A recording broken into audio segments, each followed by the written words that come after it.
have no idea where this will lead us, but I have a definite feeling it will be a place both wonderful and strange.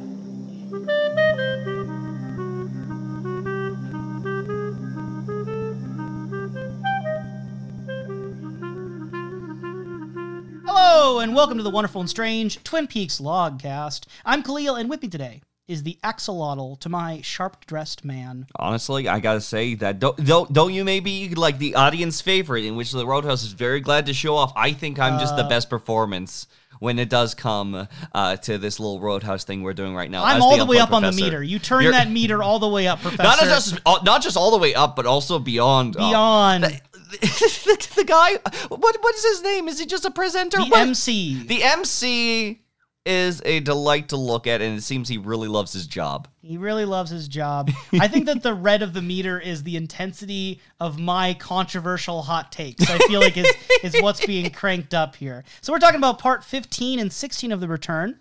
Some of you out there may know part 15 as There's Some Fear in Letting Go. And a few others, maybe, just maybe, know part 16 as No Knock, No Doorbell.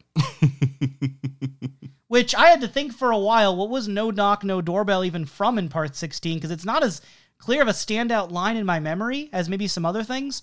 But that was the line that Diane was saying when she was talking about Dale Cooper showing up in her apartment. There was no knock and no doorbell, he was just suddenly there. I don't know how I feel about that title. I think that there was a better Diane line if you wanted to have something striking. It's just whether or not you wanted something striking. The imagery that's evoked from this title is that it's something that's easily accessed and easily sort of like overcome. There's no knock, no doorbell, but yet they still enter. But at the same time, what was the line that I think you suggested? I think it should be, I'm not me. I'm not me. Because not only is that the Diane line that I remember most from that scene, but it's also, I think, something you can use for the general scope of the episode or the part, because that's also when we find out Dougie Cooper is going to be Dale Cooper. So there's at least going to be two characters that are not themselves. I don't know. This sounds like a bunch of Tulpa propaganda that is starting to go through. Are you pro Tulpa there, Well, also, Kalil? this is the part that ended with Audrey's thing at the end. And regardless of what the answers or ideas are with Audrey, I think that I'm not me is compelling to someone who Audrey literally has said, I'm not myself. And if I'm not myself, how do I know what I'm going to do? So it would bind three characters together, the main two focus characters and the one that ends the part. Why did they not go with that title? They don't want to bind three people together, especially if they're not going to be happy at the end of the day. They need to be free. Return actively chooses less good options. It's like David Lynch and Mark Frost sit down and well, Mark, what do you think about this? And Mark's like, well, David, I think this would be too good for The Return. You're right, Mark. Let's go get a club soda. A club soda? Yes. What? David Lynch is really big about the clubs. Big about the clubs go and soda. It makes me think that he just walks around with a little propeller hat also. I believe he could. Well, I don't know if that would fit on his head with his majestical hair. It just is propped up a little bit. Propped up a little bit, yeah. So part 15 and part 16, I wasn't with you during your rewatch. How did parts 15 and 16 fare for you upon second viewing? It further cemented down, and I do think that I can say more positively that The Return is becoming my favorite Twin Peaks media. It may very well already be there. Dealing with the strangeness of where Mr. C's encounters go, with the strange, what black and white zone, mauve zone, whatever you may call it, the strangeness of the Dutchman and those implications, going into the independent parts of Twin Peaks, and also just having some fun sort of pull and implications, especially with the delivery from Diane this episode.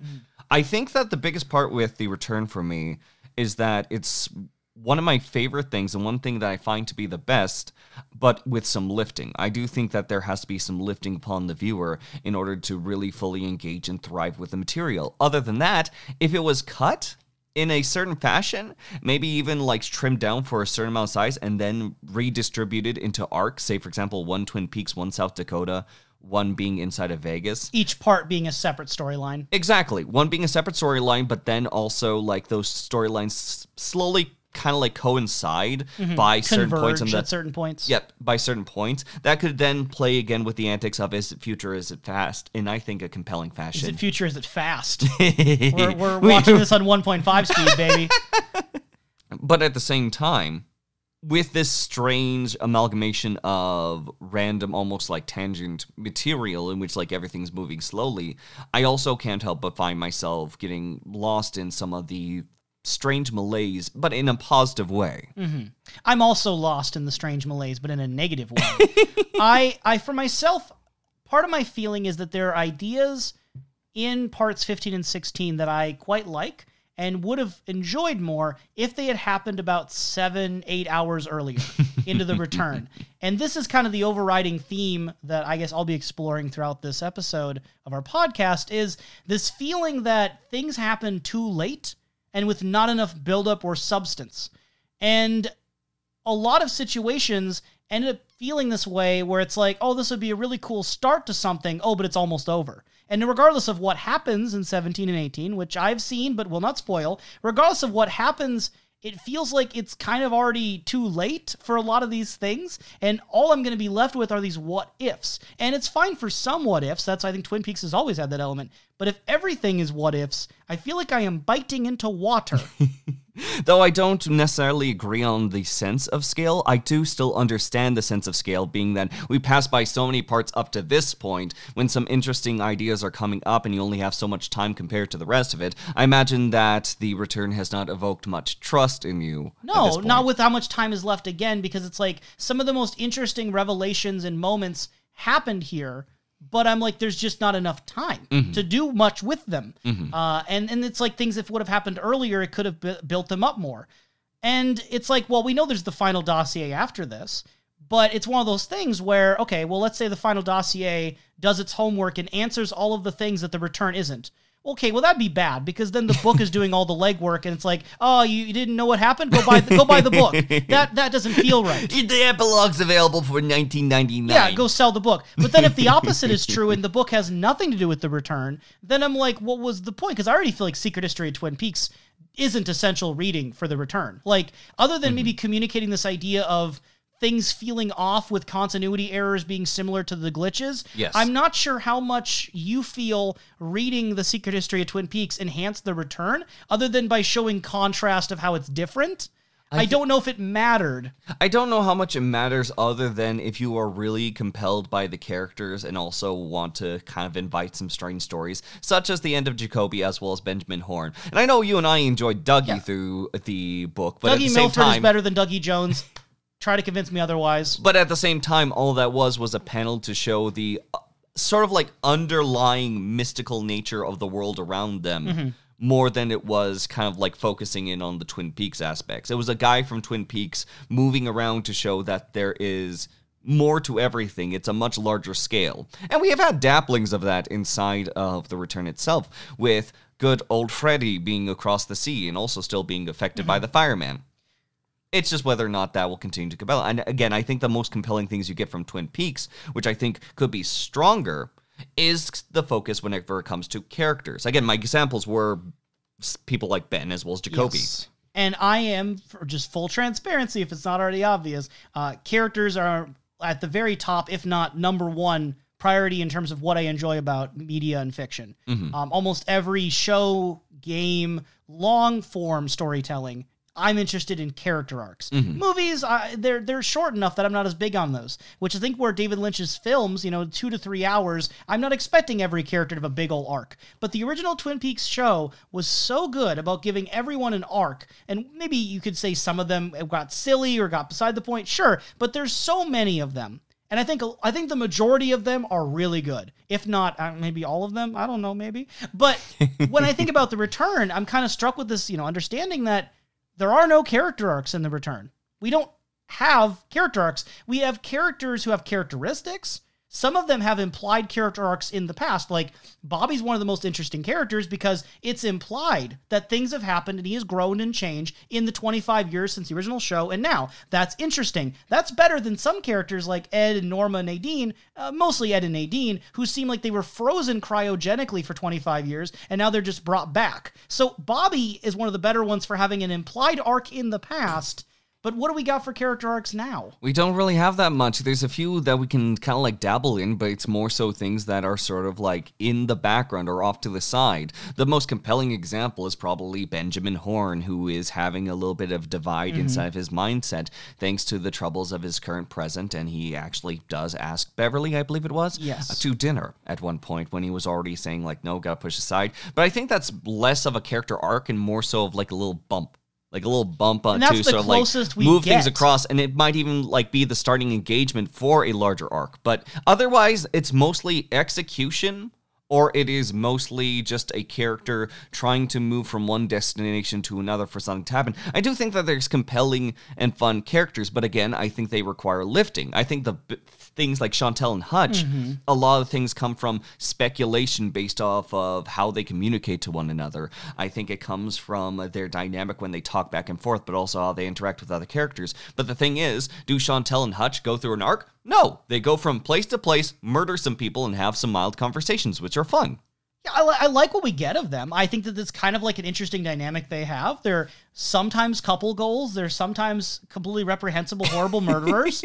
But they have like interesting little side commentary. I don't often know what to say about it on the podcast, but it is kind of like interesting banter to listen to. It's like they have a little podcast within their vehicle they do. So it's like, okay, there's some cool elements. I like the junk food motif. They just keep eating all the junk food. And it's like, I want to see more of them. I want to see those characters change. I want to see them overcome obstacles. I want to see them grow. And it doesn't mean they don't have a redemption arc, but just do something. But they're not really like that. The Return uses characters for the most part as plot devices. And I say The Return, personalizing it, but mostly David Lynch and Mark Frost I'm referring to here, using the characters as methods of contributing to the plot and to the theme, and that's where Chantal and Hutch fall for me. They're another example, maybe one of the better examples, of the similar thing of Lorraine and Ike the Spike, where there are more people for Mr. C to throw at the world to do his bidding. It's something that we get more time with them. Maybe with Ike the Spike we may be compelled, especially if he talked into the mirror or something, to have something. He has that one dialogue. Really good line about the ice pick bending. But that's the thing, like that's when he actually has time to actually voice himself. Otherwise, he's an action character.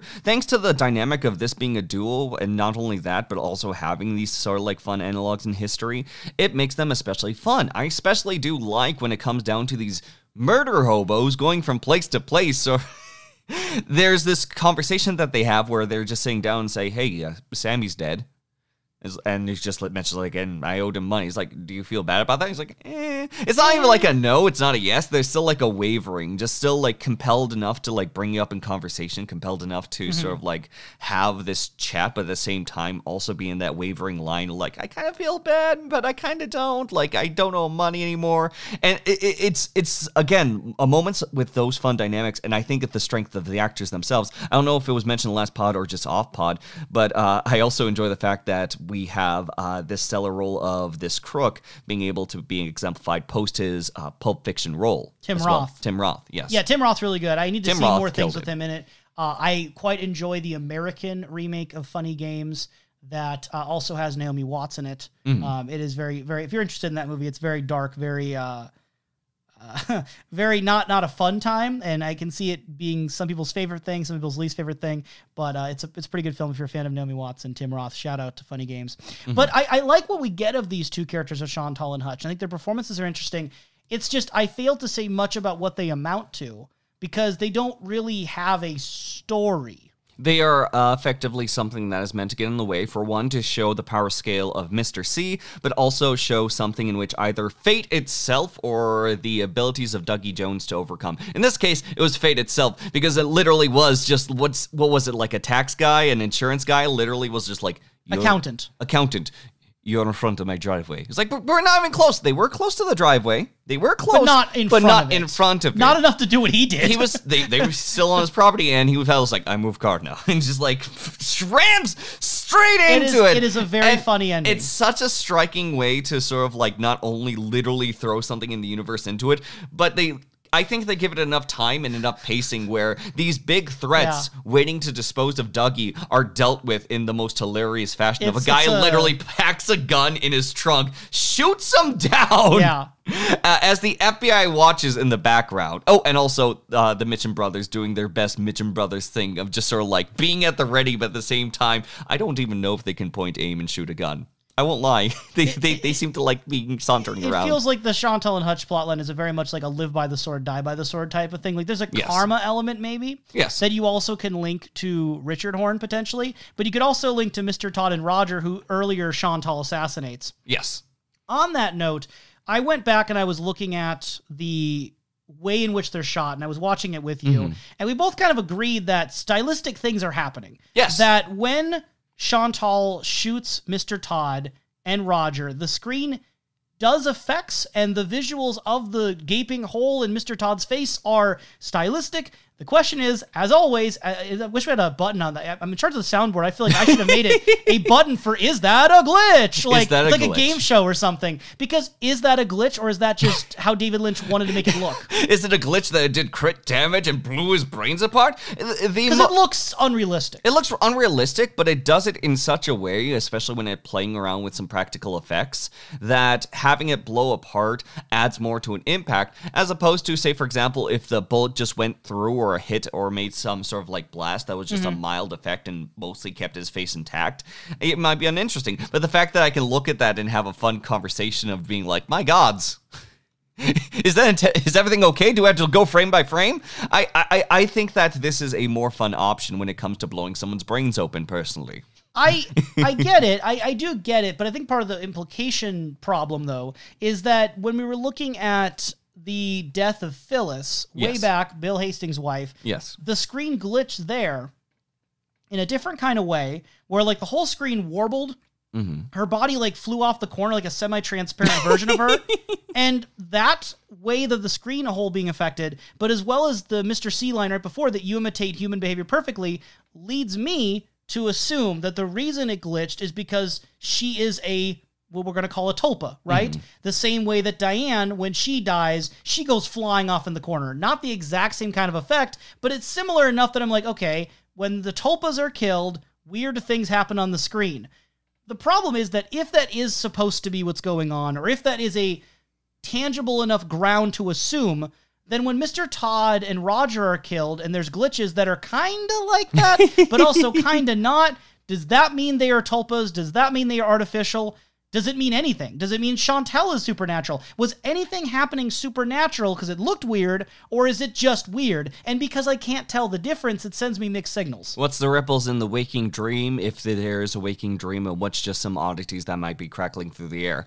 As far as I'm concerned, the tulpa matter, there's only 2 tulpas I know that are confirmed, and that one being Diane later, as well as the one from the past Lois from Blue Duffy. Rose, Lois Duffy, and both of them have the note of disappearing. Dougie, Now, I would also say, has been confirmed to be a tulpa, because we have the orb situation with Diane being this exact same. we do, and the bodies got sort of like swapped around, if you will, as Dougie reappeared somewhere else. So there's and 3. So there's 3 tulpa examples, all of them disappear, it would seem. Yeah. So that's the only way I would argue, unless like Mr. Todd's was super delayed, if you will, and just because he was still there eventually. for a little bit. So that's where I mean is like the fact that we have to like figure out what the visuals mean.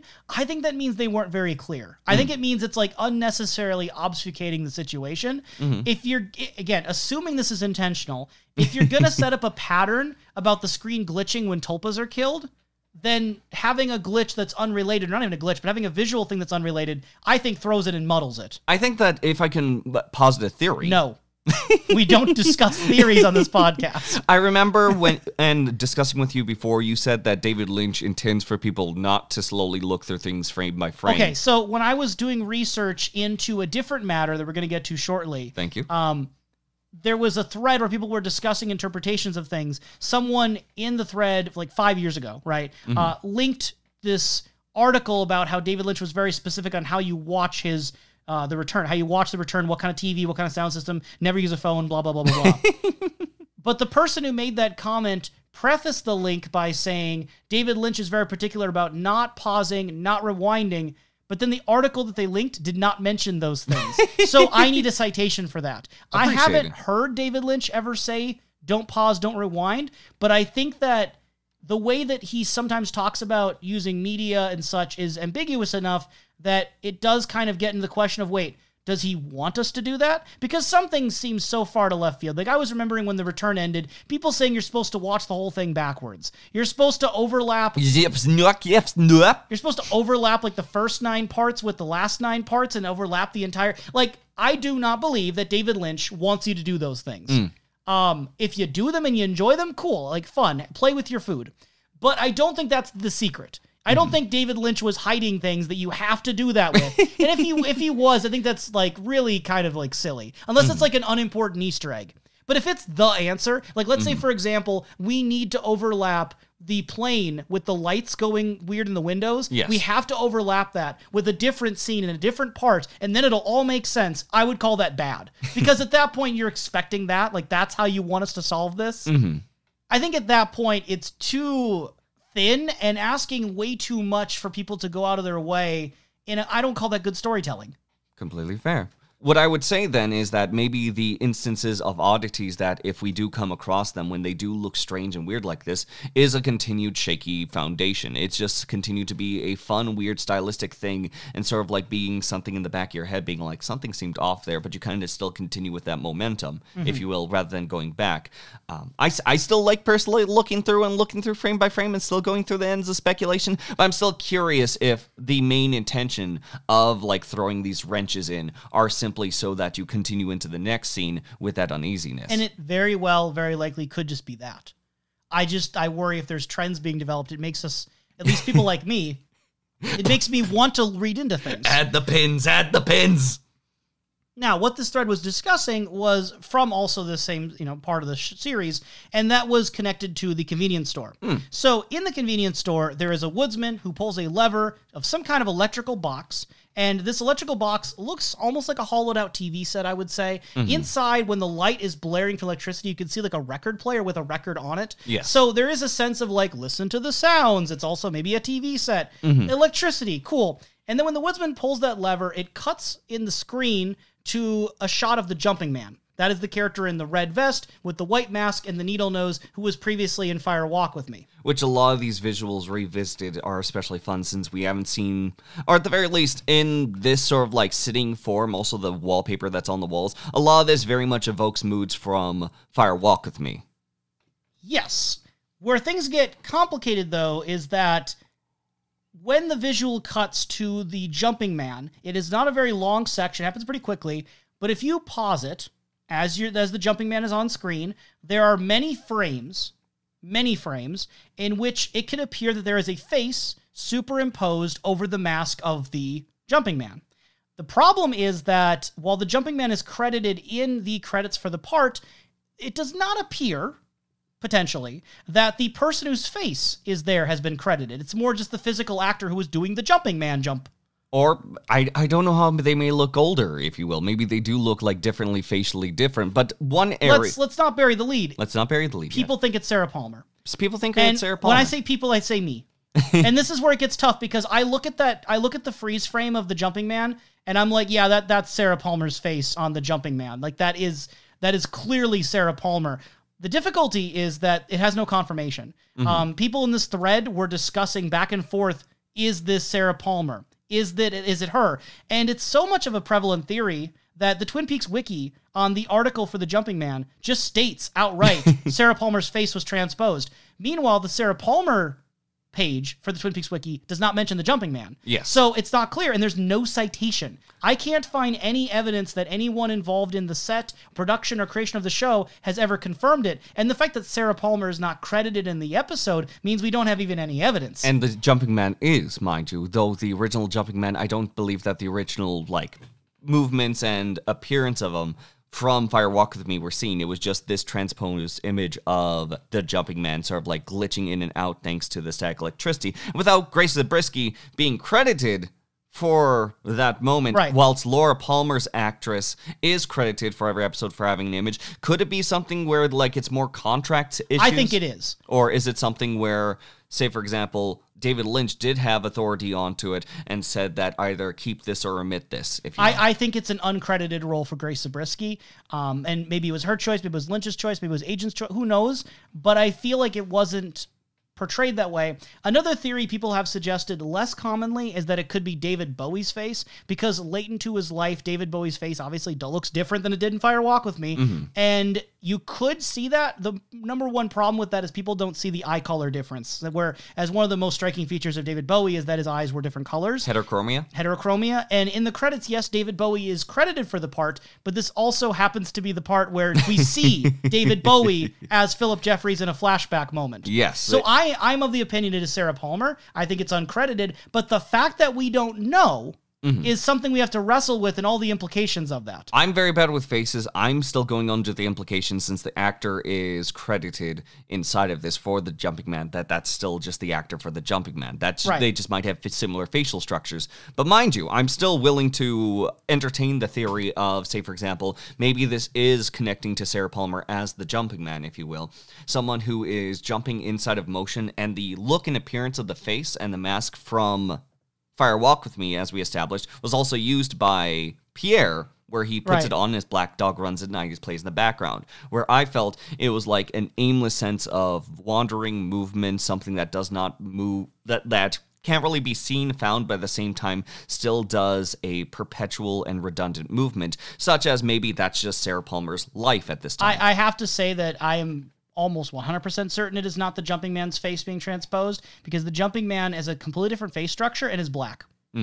And I do not see the face being transposed as looking anything like... I'm looking at his picture right now, and the picture that's on the Twin Peaks wiki, it looks like from the background it's a Twin Peaks like event for like the return coming out. Yes. He has facial hair in this picture. Maybe he didn't have it when it was shot, but...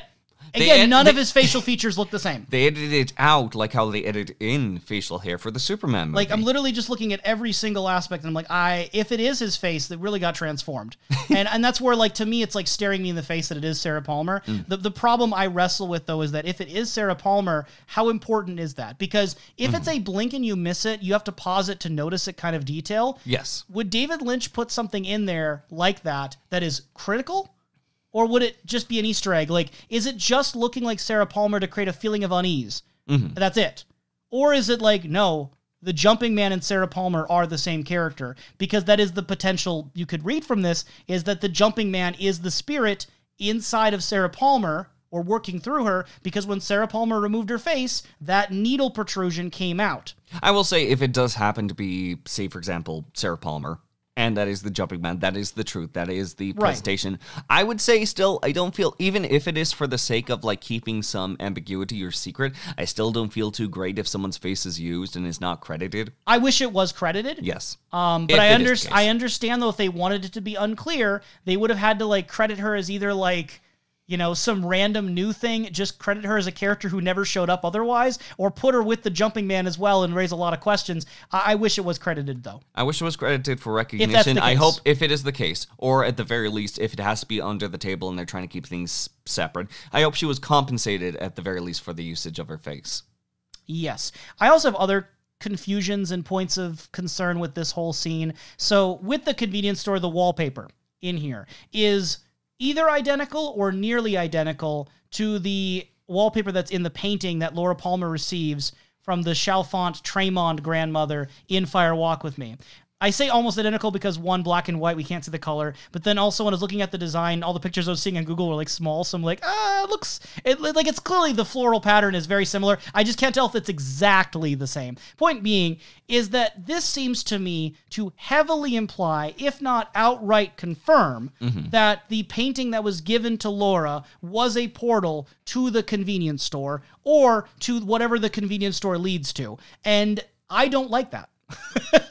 I like the painting being more ambiguous. I like the painting being more uncertain. I like the painting being potentially more personal. And I think connecting it as a fast travel point to this literal location further limits everything. It's, again, more of that complaint I feel that the more you keep using these same locations, using the same things, it kind of stops feeling that unique anymore.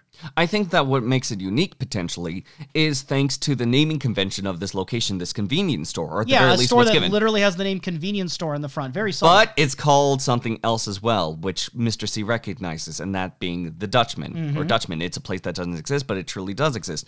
The Dutchman, if anyone remembers the idea of the Flying Dutchman, movement. It's literally something that is a lost ship that is never meant to stop. It's basically a never-ending sort of like movement. It's something that's meant to be the passage of some damned souls. In this case, if it's something that's never moving, who's to say that it even takes the same form? If it could be a convenience storm in one case, or if it could be a portrait in another, in a sense that you are being transported. Whatever vessel it needs to take to transport you on where you need to go. In this case, I'm assuming, from understanding from the staircase that we do see, from Gordon Cole's look into the Mauve Zone, as well as the staircase that we do see inside this case, I think that this is just an active, ulterior form of a ship walking through the force, the movements, to get where you need to go, as opposed to Laura Palmer going through the same space and room, going to the red room when she went around a few corners with Pierre. It's very unclear, and maybe the lack of clarity is fulfilling, and maybe it isn't, depending on your viewing style, but it seems like whether it is the exact same place or not, when he goes upstairs at the convenience store, he enters a form of loading zone or dock very similar to how we've seen places like this before. And this is where, for me, it's not very fulfilling,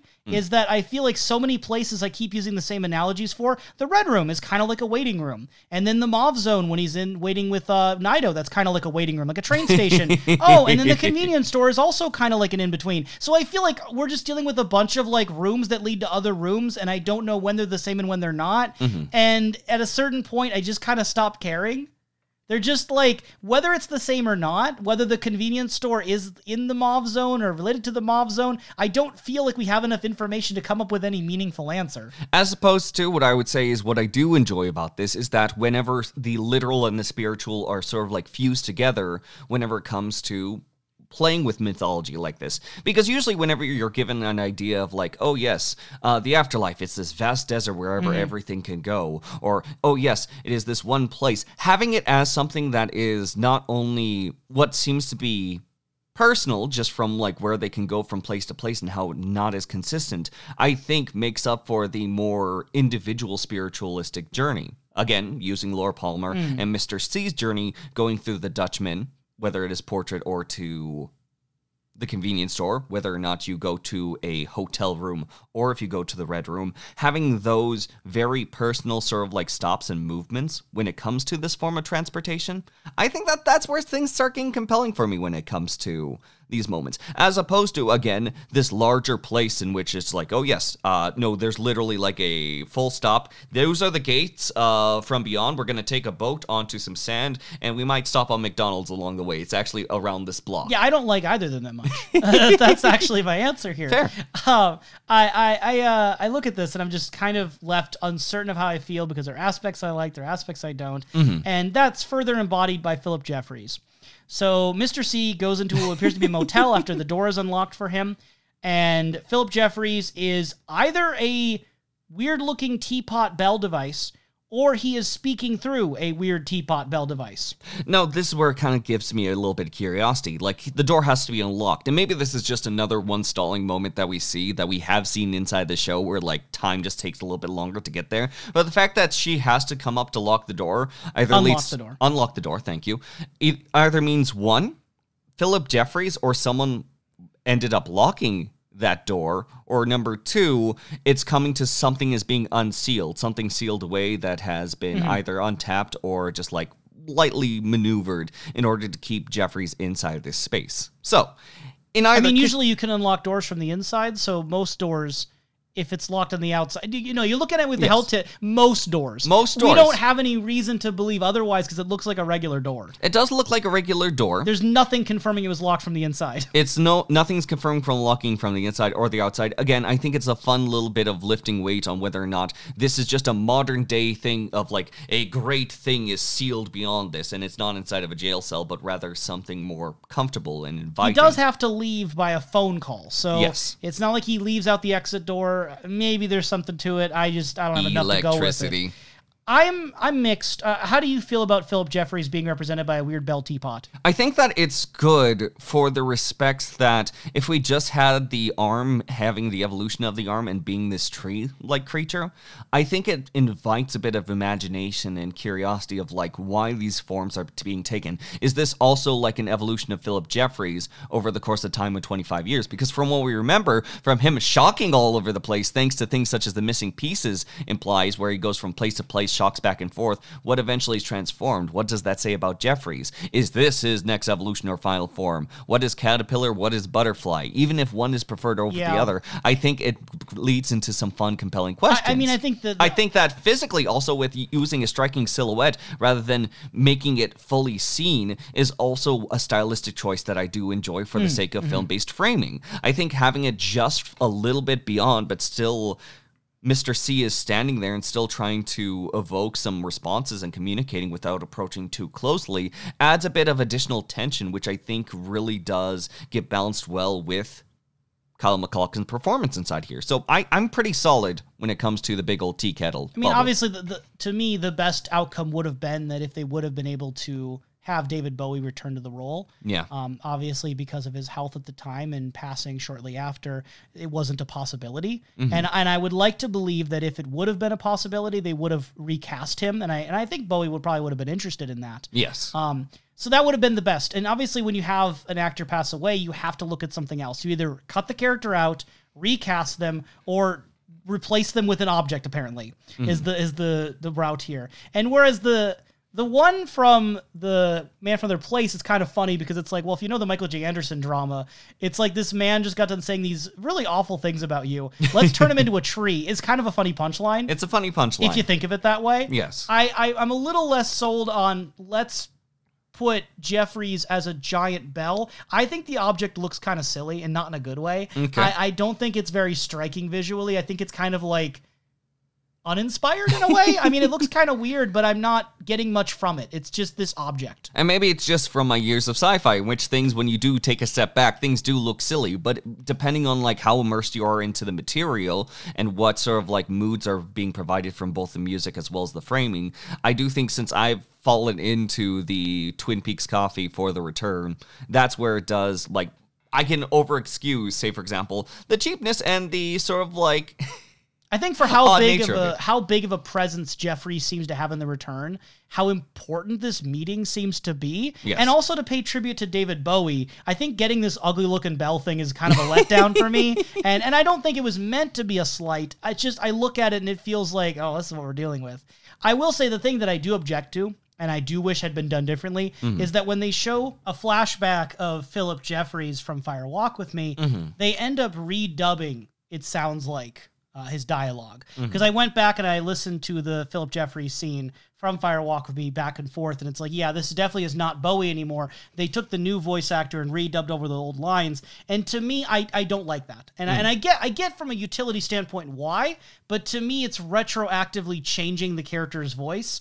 I'd much rather have they preserved Bowie's voice, and instead, the new version of Jeffries has a different voice. The same way that the evolution of the arm has a very different voice from Michael J. Anderson. I don't think it needs to have the same kind of voice. While the situation with rights and copyright is super confusing, convoluted, and oftentimes a mess, if they have the rights to Fire Walk With Me, I would assume they'd have a rights to everything in Fire Walk With Me. I have never heard of, and maybe this is a thing I just haven't heard of, I've never heard of someone having the rights to the movie to redistribute it, to show it, to incorporate it, but not have the rights to an individual performance. Within the movie, they have the rights to. I don't think that the other voice is damnable.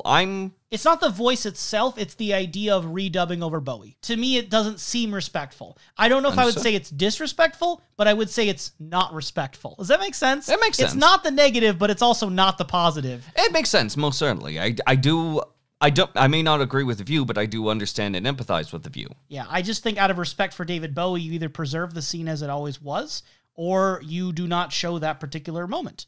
That'd be my preference. Or remake it and use the dubbing, but have David Lynch animate it like with Dumbland. Like, that's where it comes through. And then I think that'd actually be the most respectful. They just made a little tiny Dumbland reenactment of it. Then I would be much more in favor of that, yes. That would have been great. So this whole dialogue between Jeffries and Mr. C is confusing, and it seems very purposefully difficult to parse through in the sense that Mr. C and Jeffries are not on the same wavelength. Jeffries will reply to things in ways that is not even really sure he's fully comprehending or listening or on the same plane as Mr. C. They're kind of going back and forth, but not in sync. And we get information that is hard to really know what to do with because it seems like Jeffries is aware that, yes, I've talked to Dale Cooper before. We used to communicate. But also, this is not the Philip Jeffries that contacted him at the motel after Mr. C killed Daria. Based also on the voice. It doesn't sound like the same guy either. No. So who's the Jeffries that Mr. C had talked to before? I think there's implications it might have been FBI related because, or like some sort of government related, or whoever Ray is working for, because Ray talks about a Jeffries. So it seems like there's two Jeffries going on. Is that compelling to you that there's two Jeffries going on, potentially? I think that's a less compelling point for now. I think that it's a curious little string that I'm able to sort of like think of where to put the pin to, especially since there's implications inside of it with Judy and so on and where to put that pin, because there's also the line along the lines of that he's met Judy, there's Judy is out there, you had to find Judy. But there's also how he's addressed Mr. C, in this case, as Cooper. Like, says it's Cooper, look and recognizes Cooper, and it seems he responds. The more that I get to see Mr. C and also see moments like this, it just makes me wonder if we are getting the most ideal form of Cooper heading out on a plane after he's been popped out of his coma, and we have the most blanketed worst parts of Cooper in the Mr. C, to the point that they do exist as two separate yin-yang style entities, and that he can recognize himself here. It's just the morally black Cooper. Well, and then also, is the Cooper that woke out of Dougie's body Dale Cooper or a White Lodge version of Cooper? I'm inclined to believe with everything I have so far, it is just Dale Cooper. Yes. The problem is we're given so little of him that I think everything he does seems really nice and good-hearted and cool. But also, that was Dale Cooper most of the time. So I'm inclined to believe it is still Dale Cooper. I don't think this is the pure white version of him.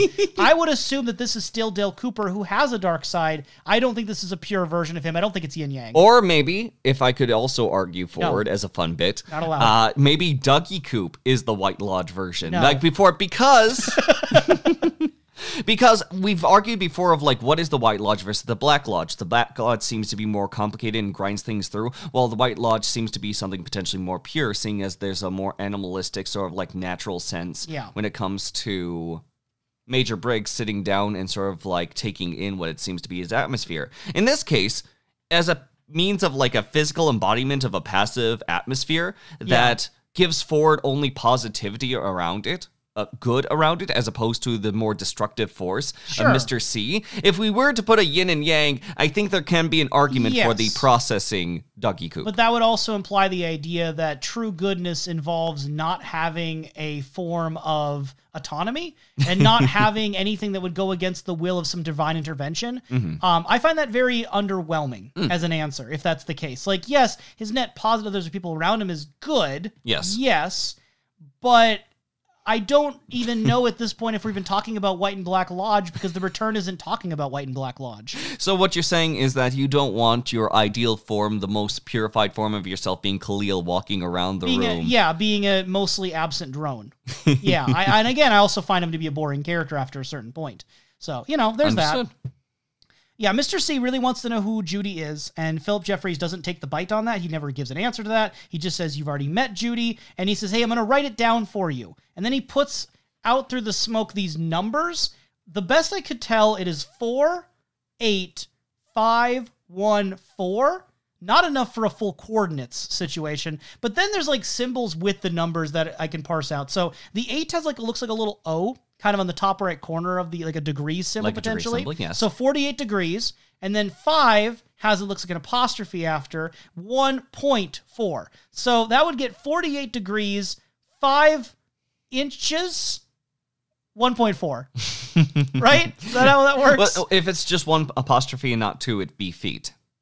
Isn't one apostrophe? One apostrophe is feet, 2 is inches. Really? Yes.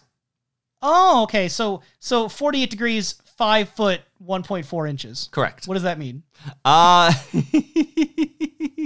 It might just be a means of unconventional coordinates, I imagine. It's less of something that you look at and it's like very literal, you'll be able to directly find it, but more so probably based on intuition, where if the feeling matches and you're able to look upon things keeping these numbers in mind, it'll fit. Very much the Tibetan rock method of think to it and throw a rock at it, and maybe if it hits, then that might be the answer. I think, again, a lot of this feels hard for me to be invested in because I don't have enough context to know what's even going on, because we've spent so much time with Mr. C, and he's still one of the better characters in The Return, but I don't know what he wants. I don't know what he's after. He's trying to find coordinates that'll lead him to a location. He gives Richard a set of coordinates that 2 people had given him, and that turns out to be wrong. I genuinely thought, and I still think, that he was considering that maybe these are the right coordinates, but he doesn't want to risk it himself, so he sends in Richard Horn to die in case it's a trap, which it is a trap. I don't think he knew it was a trap, though. I don't think he sent in Richard purposefully to die. I think it's more that, well, if it is a trap, better him than me. Yeah.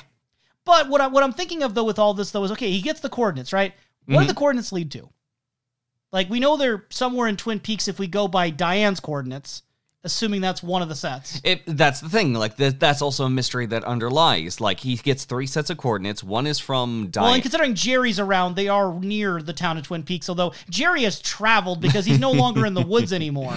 He has been out for days, probably? He is somewhere, most certainly, but being very cruel to a pair of binoculars. But what we do understand is that there's 3 points of coordinates, and I just want to run with you, Kalil, in this case. Yeah. If we are to believe that Philip Jeffries is a set of coordinates, and we do have Diane's set of coordinates, the third one comes from Ray, right? I would assume, yeah. So between these, like where they match up, it's who is the outlier, who is telling him the truth. Is it Diane, who's trying to like put through what she does believe to be the coordinates and is in a point of desperation, or is there something combating inside of her that we see later on? Is it Ray, in the sense that he was being truthful in his final moments instead of doing a final fuck you or hoping that these coordinates might be able to lead him away? If not, the people he works Ray's for... the most likely to be a trap.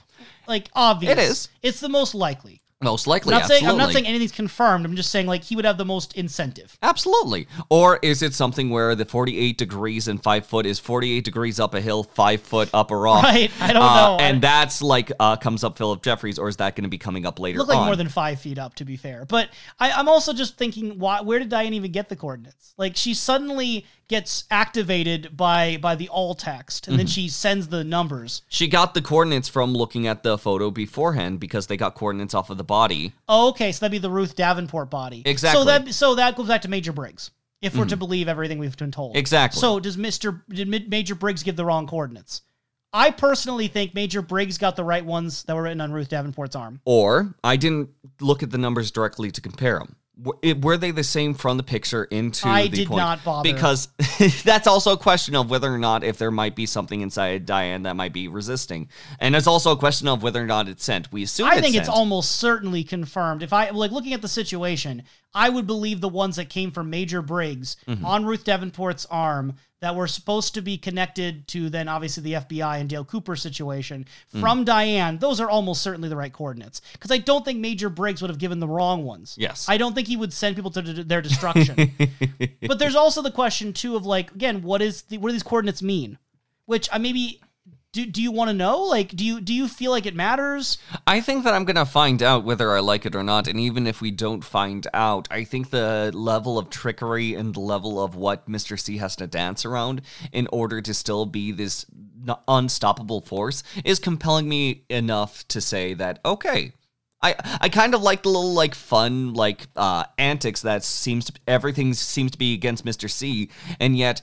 by either fate, chance, or superior intellect, he's able to surpass his challenges. Yeah, I think to me it matters what he's going after. And it really makes it hard for me to connect. And he doesn't seem to know who Judy is. He asks about Judy, and Philip Jeffries says he's already met Judy. And he's like, I'm going to write it down for you. This connects you to Judy.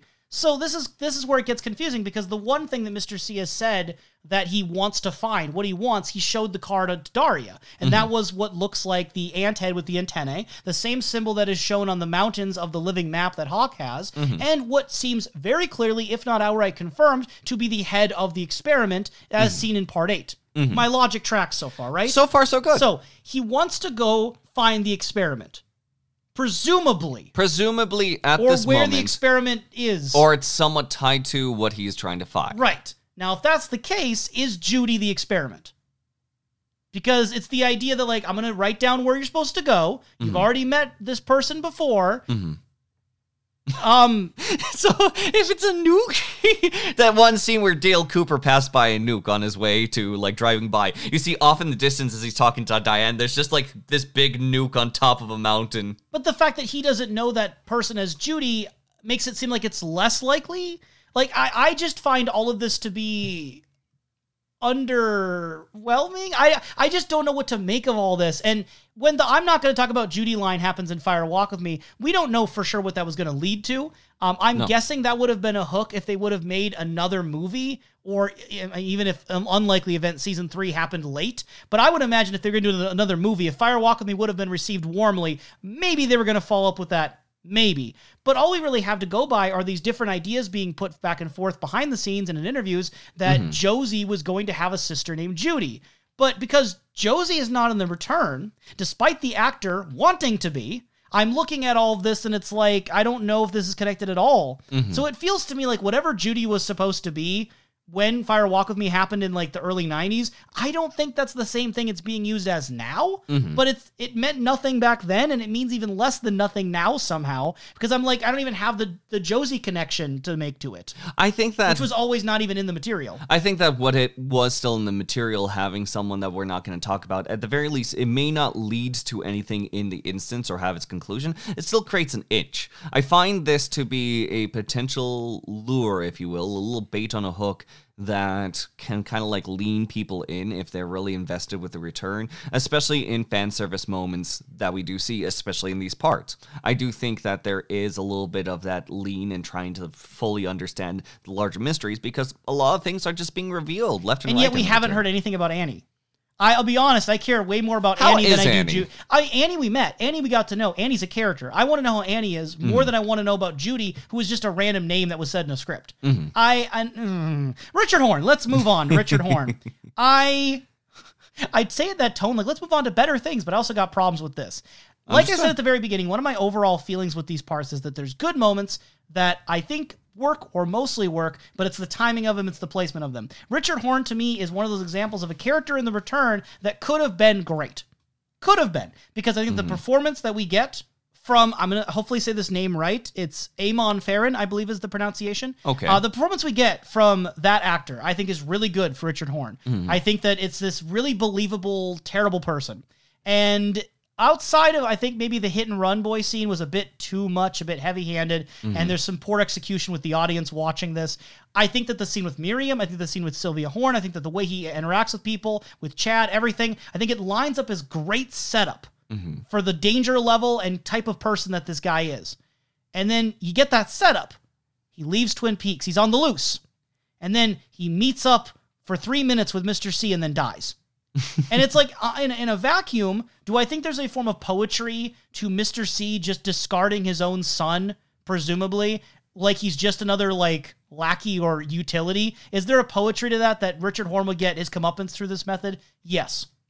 Do I find it really satisfying when we got a great start and then an abrupt end and no middle? No, not really. I don't think he really was utilized, and he was set up to be probably even a better version of like a Leo Johnson type character. Obviously, Steven is also part Leo Johnson, but in terms of the dangerous man, the man who keeps evading the law, who's on the fringes of things, he was shaping up to be kind of like that, but then there's just nothing there.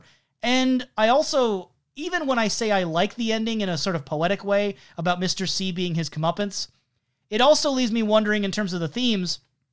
You've got this guy who continues to hurt women, continues to hurt families, his own and other people's families, and he keeps sliding by that he was always in trouble with the law with Harry even when he was a kid. He was always in trouble with the law. He continues to evade and get unpunished. And there's almost like a potential criticism you could make societally here, that the evil that men do continues to exist because our systems are not in place. Is there something we could be doing in education? Is there something we could be doing maybe with the police force, or restructuring things, or maybe bringing in like social work or psychology? Is there something we can do to help youths who are dangerous like Richard Horn? Help them so they don't hurt people. Right? Help them to reform them, to change them, to put things right, to get them away from people so they don't hurt other people. all of these questions I think are really interesting and important for the world we live in today, in a world where gun violence, violence against women is very rampant. And the answer? Supernatural lightning.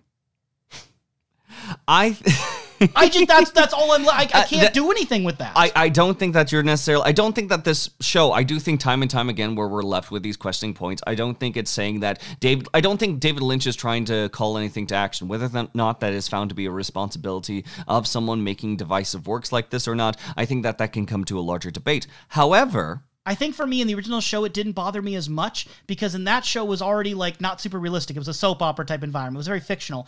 Because Richard Horne is such a real feeling character, the trauma, the violence feels so more real. I want a realistic situation for it. And maybe that's unfair of an expectation of me, but I think the show's tones are different and that's part of the response I'm getting. I think the tones are very different. But I do really enjoy the moment when it comes to Richard Horne, mainly because, and this is going to come into a mild tangent, it's the idea of the retribution arc. Like, you brought up Leo Johnson beforehand. Leo Johnson was a horrible person inside the narrative of Twin Peaks. He did horrible things, and he was horribly involved with things, and he was a very bad sense of a person being a torrent storm through the problems that the characters would go through. Eventually, a much stronger force ended up stepping forward and quote-unquote tamed him, but still, it was enough later on for Leo to try to make a few movements and strides in the attempts to protect Shelley. It's something where, like, he is trying to do something against Wyndham Earl that you could say that was sort of like leaning into a sense of a retribution arc. Yeah, and he protected Shelley in the end. He protected Shelley. Tried to. He protected Shelley in the end. It is now a question that when we do see someone who actively ran over a child, is deep within an area of drugs, strangled a woman, and implied that he does rape people, like, how far do you bury someone down until you do say that they're, like, where retribution is too far gone? You can't redeem them. And no, I don't think you could in the span of this show at all. And I don't think you could in the span of this show. And there's some argument when it does come into a larger moral debate whether or not you could ever retribute someone. I do think that what happens when Mr. C puts Richard Horne in his car, the common narrative would be they would start speaking, something would sort of like spark through, and if they were around each other, involved enough with one another, then something emotional could come out of that, seeing from the different lives that they led and also the implications of the sad past that Richard had gone through in thanks to Mr. C. However, that is quickly snuffed out as Mr. C won't even allow that risk to go through, pushing even his own spawn forward in the same respect he would anyone else with a small goodbye son, almost not letting people get that close to him. So not only do I think that kind of like pushes Mr. C a little bit higher in that intimidation factor, because I do think that he's insightful enough that that could be a potential hook, but I also pop it up in a factor of someone beyond retribution and playing against type for narratives, showing you the worst person, and if there is a chance that anything could change, shift, or make him more pitiable, that's quickly snuffed out too.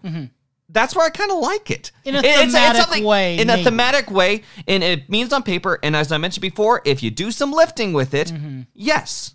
But is it something that does quickly kind of get over with inside this moment? Yes, also. Yeah. With a funny banter of bad binoculars. And then we can segue from Richard to his mother. Absolutely. Because the implication, although not 100% confirmed, the implication is that Audrey Horne was hospitalized after the bank explosion, went into some form of coma for an undetermined amount of time, during which Dale Cooper visited her in the hospital and sexually assaulted her, producing a child, and that after she had that child, she either continued to be in some form of hospitalization, went into a potential asylum situation, or, I guess, best case scenario, married a man named Charlie and basically isolated herself from all the rest of the world to such an extent where Ben, Richard, and Sylvia do not bring up Audrey. Nope. Johnny doesn't bring up Audrey either. None of the Horns bring up Audrey. Jerry doesn't bring up Audrey. No one brings up Audrey at all. No one. So I'm led to believe that she is not in the same world as these people. Like, either metaphysically or perhaps more down to earth that she is in some form of psychiatric care, and the family and friends and, well, I don't even know if Audrey had friends left, but anyone associated with Audrey does not talk about her anymore 25 years later.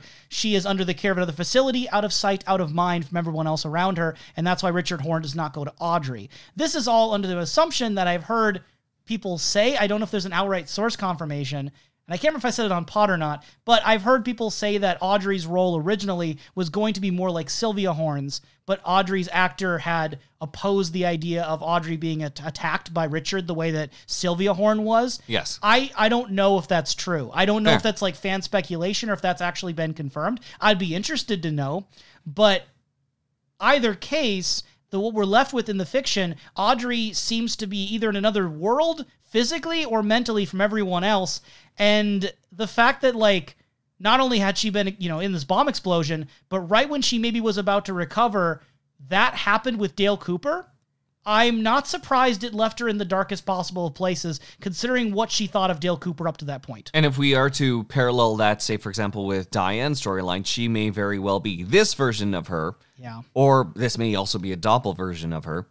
Either way is either A, inside of an abstract space that is either mauve or red room adjacent.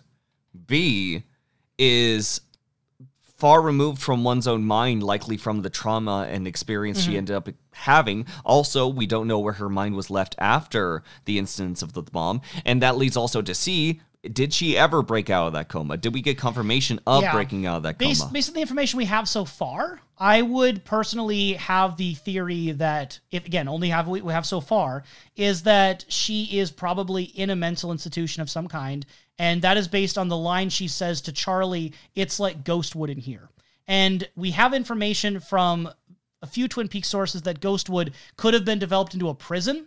I'm almost wondering if it's implied that Ghostwood became developed into some form of institution or maybe mental rehabilitation. Otherwise, her line, "It's like Ghostwood in here," it could mean other things. It could mean the darkness of the woods, maybe, although I don't know if Audrey was in that much. Or it could be the sense of like the Ghostwood fiasco with Ben and Catherine from 25 years ago. I just find those two less likely. I think it's more likely she means it's like a literal place she's been in and probably still is in. I think she's in like a Ghostwood facility right now, and that's why when the flash happens, she's in the white room with the white gown.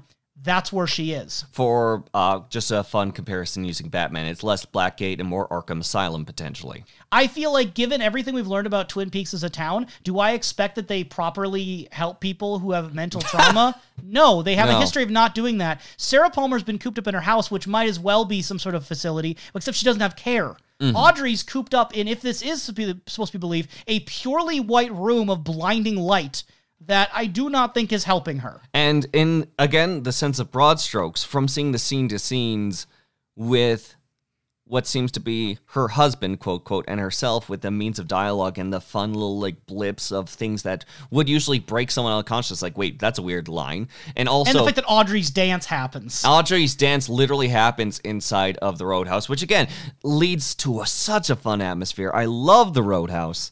But which now we're not even sure how real the Roadhouse is at this exactly point. Because there are things that happen in the Roadhouse with Freddie and James that would imply, okay, like regular people we see in other parts of the town go here. Like James goes here, Freddie goes here, and we've seen Shelley go here before. So we've seen Richard as well as Chad go here. So I'm believing that yes, there is a literal Roadhouse in the town of Twin Peaks in the normal timeline we're in for the rest of the return. Yes. However, the stuff going on with Audrey, where they have Eddie Vedder playing, but it's not Eddie Vedder, it's a different name, and they do Audrey's dance and everyone's swaying, I have a hard time believing that's real. Right? The same way that the other scenes are with the Roadhouse are real. Absolutely. Because it's the way the audience is swaying in the background to the music of Audrey's dance called that. I'm inclined to believe that that one is not real in the way that the other ones are real. This, whether we're dealing with a dream within a dream or whatever, you know what I mean by there's different levels here. The other one that I think is kind of questionable, maybe, is the one before it, where we get a girl who's named Ruby in the credits, and she's just sitting there. She says she's waiting for someone. And then these two men appear. They just kind of grab her and place her on the floor. And then she starts crawling forward as Axolotl is playing and eventually leads such into her. Intense atmosphere where the instrumentals are getting heavier and heavier. The screech is getting louder as she crawls deeper and deeper in. This is one where I could see an argument with the scream at the end, with the way that everything, almost foreshadows Audrey. Mm-hmm. Maybe the Ruby situation is in the same world as Audrey.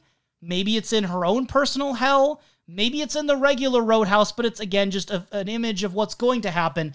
I think that's the other one where I'm like, ooh, is that one there? There's other Roadhouse scenes where, like, no other characters show up. We see other places. There's characters in the Roadhouse who talk about Billy. Okay, well, are those real? Or is it the same Billy? And Is it's it just the same like Billy? there's some parallel names which The have double happened R in had a narratives Billy. before, because we've had double narratives where Yeah. like names are like which one's which one. This is where I don't care. So this is let me just say this, right? So this is where like it gets so convoluted where I'm like, I could do all these what ifs and maybe people find that compelling. Yeah. And maybe that's what they're wishing I would do on this podcast. But it's hard for me to care because it's like, so what? Like, any of these options are possible. Any of these Roadhouse scenes could be real, not real, dreams, imaginations, whatever. Inside Audrey's head, inside Ruby's head, inside anyone's head, doesn't matter. I can say some are concrete, I can say some are dubious. You still have Billy being shouted for in the Double R Diner. Does that mean the Double R Diner scene is also in Audrey's head? At a certain point, there's just nothing concrete to answer, and I'm left wondering, why would I really care that much anyway? It plays a lot in the negative space, and sometimes it can lead into other answers, sometimes it can lead to further speculation. It's dependent on where inside of the Applebee's playmat you have, on if you're making drawings, making colors, or doing the crossword, or again, drawing between the lines. And I think it draws a lot between the lines.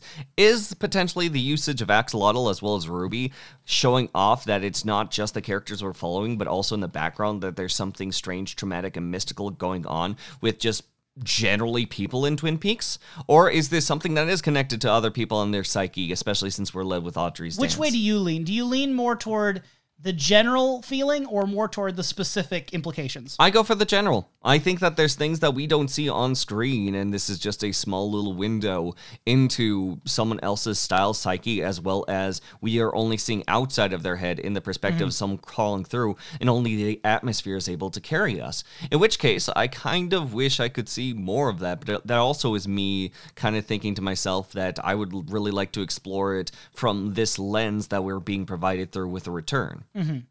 And I do want to say up front that I really enjoy the moods of both the Ruby and Audrey scene. Mm-hmm. I really like how ominous, dangerous, and uncertain both of those moments feel. Mm. I like them in terms of their feeling in the moment. I think Ruby's is easier for me just to disentangle from everything else because it's easy to just look at that one in isolation and say that's probably one of my favorite Roadhouse scenes because it's not just two people talking about characters I never met. I actually found that the girl or the woman who's just saying, I'm waiting for a friend, then gets puts on the floor, crawls forward and screams. I found that more relatable, more interesting, and more compelling than actual dialogue. Relatable? Yes, same. Same, you were just like lifted from a bar stool to just sit on the floor. She's just like me for real. But no, I'm serious though in the sense that other scenes we've had in the Roadhouse at the end where it's just two people talking like, wow, have you seen Zebra lately? Man, I can't believe that my mother, Tina, did that. Like, I don't care about characters I never met. At least with the Ruby moment, I got to see and experience what it is. I'm not being told about something. I am being shown this very acute emotion. And it's like, oh man, that's actually something interesting. That's compelling. It's tangible. I like that. I think if you go past that, I don't know what to do with it. Like, I don't know. I think it probably in my headcanon is just a woman at the real Roadhouse who crawls forward and screams. It's just so similar to the Audrey one that it's hard not to start conflating them in some way, even if one is more dream than the other one. I don't know. At the Roadhouse, we get Sharp Dressed Man. I dislike this moment for the Sharp Dressed Man music. I think it's tacky. I think it's silly. I think the song sucks. Give me my fancy little suit with the weird, I was seeing weird colors popping all over the place. I was seeing Reddit comments of people trying to rationalize that this is actually a really poignant, interesting example of the reality shifting because this is the kind of schlocky, low-budget sort of production that the Roadhouse really would have. There's no way they can afford all the big music acts, so this is actually really on purpose. And I'm like, I don't think it is. I think David Lynch probably just likes the song Sharp Dressed Man. Honestly, and you can't have like a cover band do it, I guess. So they just did the original. But I don't think it means anything. I really don't. I'm not compelled to believe that it's making a point about anything. I just think it's like David Lynch wanted to use the song Sharp Dressed Man, and this is how he chose to use the song Sharp Dressed Man. But seeing all these people get really excited for this song that I would consider like C tier, like a C tier song. It's from like decades ago. I'm like, I get it. Some people get passionate towards something that it's just going to be. What club are you going to where they would play Sharp Dressed Man and people would freak out? I think a lot of it does with the energy of the MC and maybe the Robed House vibe. I think that you can make the best out of even the worst song if you have a powerful enough personality behind it. And I honestly was kind of like swept away by this MC. Literally, like puts this thing aside, like this full-on presentation of like what seems to be a poster board they made in the back a few hours ago, and then he just like does a big old dance right around the I have no problem with the MC. Microphone. The MC did nothing wrong. If there's one thing an MC does, it's hype thing up, and I was sold on him hyping it up, and I'm sold by the atmosphere it carries it on like a large tidal wave. It's like this man in this great suit is like, you're about to see the ninth wonder of the world, the greatest lion ever caught in the wild, and he removes the curtain, it's a little kitten. And then he dances around the kitten, and you're dances. like, yeah! I'm not like, I'm greatest. like, oh man, I wish it lived up. A good little cat. I wish it was as good as your hype made it seem. That's how I'm feeling. I think the most interesting thing with the music is probably the way that it stops and crackles when Freddy punches the man, which, not to get all the specifics here, but it is kind of funny. I don't know if it's on purpose. I think it might be not on purpose, but the fact that you can barely even hear what James is saying over the music, he's like 20 feet away. Hey, Renee. What did you say? It's nice to see you, Renee. I'm just saying how much. Did you want me to fucking kill you? No, really, please don't. He's so far away. He's so far away from Renee when he's talking to her. Maybe that's supposed to be on purpose, but it feels like it's not supposed to be that way. I think the sound balancing wasn't right. That's honestly what it feels like. I think that the sound balancing, it doesn't need to be clear. I think that sometimes when it does come to, say, for example, an atmosphere, if you don't hear anything thanks to the subtitles, sometimes it adds to the moment. In this case, I felt like I was lost in a bar. And in this case, when like something picks up and sort of becomes chaotic, and then like the instances with Freddy, I think it did well with its build-up to the point that I don't think the dialogue matters. What mattered at the end of the day is that James tried to talk to her boyfriend, husband, I think it's husband, gets angry, and then a fight breaks out for then Freddy to bring in the Hulk glove. It feels like the main thing that's communicated is Freddy's power level, which we already got told about it. Now we're actually seeing it. Yeah, he could crush nuts before, but now he's like the guy gets punched and foams from the mouth. Like there's something extra going on besides like caving in a skull. But 2 hours left of the return. What is this gonna do?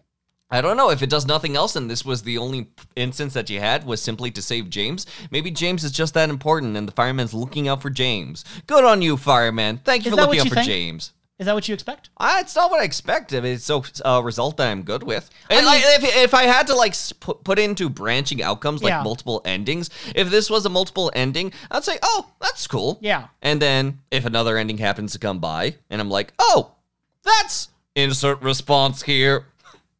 I'm not expecting them to come back, but if they come back, they come back. You mentioned scenes earlier where the audio is hard to understand. I mean, the biggest offender of this, or benefiter of this, if you want to use that terminology, would probably be Steven and Gersten. Not just for these two parts, but for the whole return. There's dialogue in here that is really, really hard to hear. And without subtitles, I don't know if I can piece together what they're saying. I always want to watch the return with subtitles because I always want to watch everything with subtitles. It's my default. And I refuse because sometimes when you can't hear things, sometimes that's intentional. I like that experience. It's almost for the better, though, because I think his dialogue isn't that good for the most part. I don't know what's worse, hearing it or not hearing it. Because some of the dialogue, refers to his sort of feelings of wanting to end this and very dark and serious. But then other times he just throws in lines where it's like, will I be with the rhinoceros? Will I be completely turquoise? And to me, those reek of weird for the sake of weird.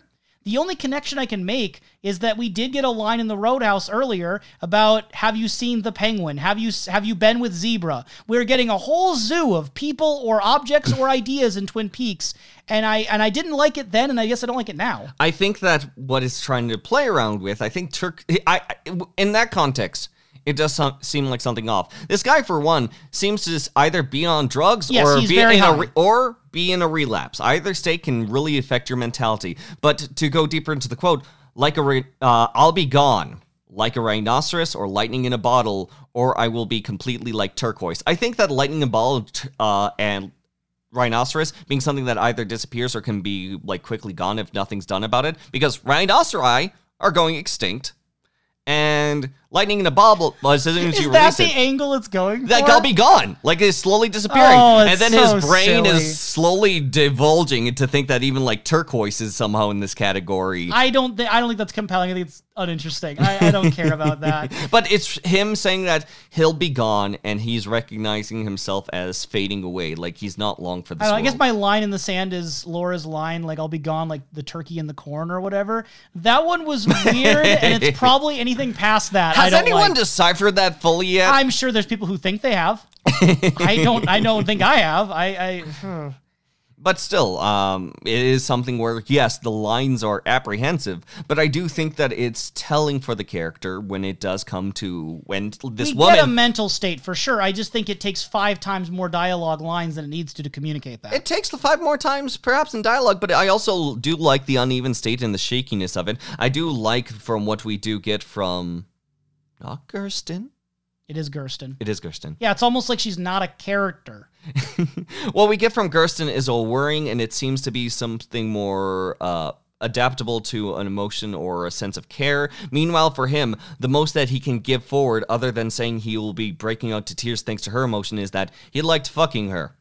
Yeah, there's like these vague lines about how he did something, and Gersten's like, no, she did it, and then it's not clear. I mean, I'm assuming the she is Becky, but like, yes. What's the it? I don't know. And we've cut them from to the woods, and also when they were in the fire escape. We're missing a gap of time right here. And that's where, like, maybe that's cool. I think it's like, that would have been cool to see. I don't like just seeing the beginning and the ending of things. But thankfully, the person that gets to see at least the ending is Mark Frost.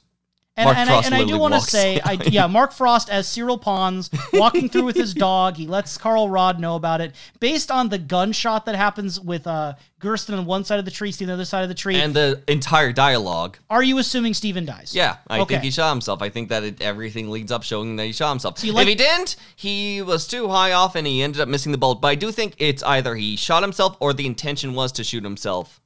If that's the end of the character, do you like Stephen Burnett? Yeah. Okay. I do like Stephen Burnett, mostly because it's someone that is very far gone, is someone that can't get past himself, and by the end of it, he is only stuck on his own ultimatums, likely from his own power or his own sort of like whims. So I agree that those are good characteristic describers, and he is those things. Why does that make him, like, why do you like that? Because, like, there's a lot of characters in fiction you could apply that to. What makes this good? I think it still remains with the same line as Dickhorn, where it is someone that has done horrible things, has likely passed a point of redemption, even if there's a sense of something loving coming his direction. It is stopped by literally the intervention of Mark Frost as the writer, almost maybe even putting something intentional where they do stop something that could be him calming down, him coming back to Earth, and finding some grounding, because it's at the very intense point of her crying, him starting to feel that emotion, them starting to come together, where you could probably see a little bit of soap opera music, but it's almost as if it's like, no, it's not that sort of story. It's like, no, we're not going to do that. What makes you like the character? I like it because it comes to what would be not a tragic end, an expected end outcome from a understanding of a character that was too far gone. Predictable. It's a predictable outcome that I don't get to see as much, and I do think that is... I like how one note and predictable he is basically what you're saying to me. I do like that one note. I think that the performer sells it. Yes, and I put that in my notes too. Caleb Landry Jones does a great job with this performance. I think he's doing so much to sell the dialogue, even when the dialogue isn't that great. I think he is really good. But literally where the author intervenes for something that could start to be a character arc and then that sort of like dies out. I don't know.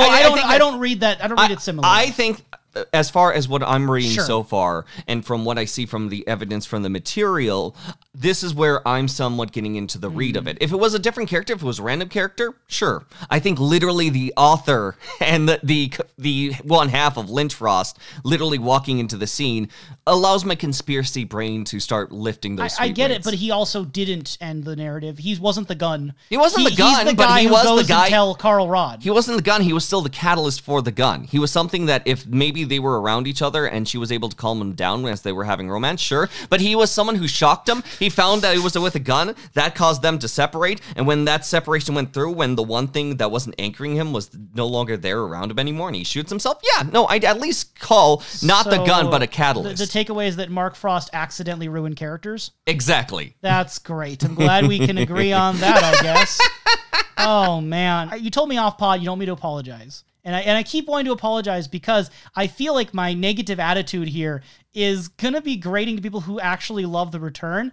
And I'm telling you that I'm doing this in good faith. Maybe there are things I'm missing because my tone is overall negative, but there's just these consistent, constant things that nag at me, especially upon rewatching, that I can't say I'm a fan of The Return. And I was saying this to the professor too, is that this is either the best worst show or one of the worst best shows, and I can't decide which is which, because yeah, I would rather go watch Twin Peaks The Return than like The Big Bang Theory. No offense, I guess, if you like The Big Bang Theory. I don't like a lot of those kind of shows. A lot of standard TV comedies or things I'd find on NBC and CBS, like kind of your generic sort of stuff. No, I'm not as interested in generic as I am in what The Return's doing. It is bolder. It is more experimental. There are some really good performances in there. There are some really good standout moments and ideas in here. It is willing to be playful and experimental and all of those things I like. But when it doesn't have character arcs, when it doesn't have context, when it doesn't have enough continuity for me to even know what's real, I brought up that line at the beginning, but it feels like I'm biting into water. It feels like I'm not able to grasp on anything solid. And it continuously takes me out of these moments where, going back to the Steven and Gersten scene, the atmosphere of the woods, the music, the imagery of the trees, everything about the evocative environment works. I think it's way more interesting from an audio-visual standpoint than almost anything you're going to find on just average television. Mm-hmm. You don't see that kind of thing like on a regular TV show. And that's great, great atmosphere. And I love that part.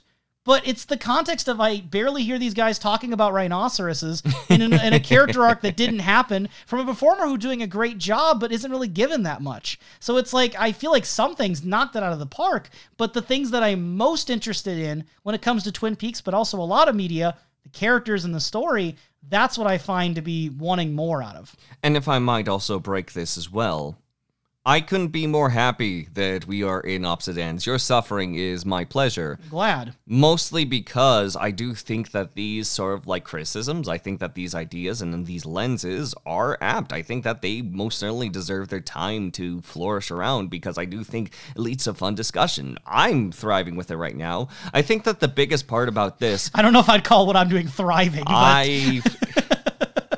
You can thrive in misery too. But what I will say is that it leads to a credence where I think more than ever, there's a red lens and blue lens approach to this. We have fully become Jacoby's glasses. Congratulations to us, we're Dr. Jacoby. Where my sense of like recognizing these senses, but looking at them in a sense of oversight and still enjoying into the dream, as opposed towards recognizing the reality of what this is structurally and the problems that structure has, especially with the choices given from the director. I am very much enjoying where we are today. However, I want you to be alive by the end of it. We're almost done. We're almost done. Ed and Norma and Nadine, I can summarize this pretty quick for my feelings.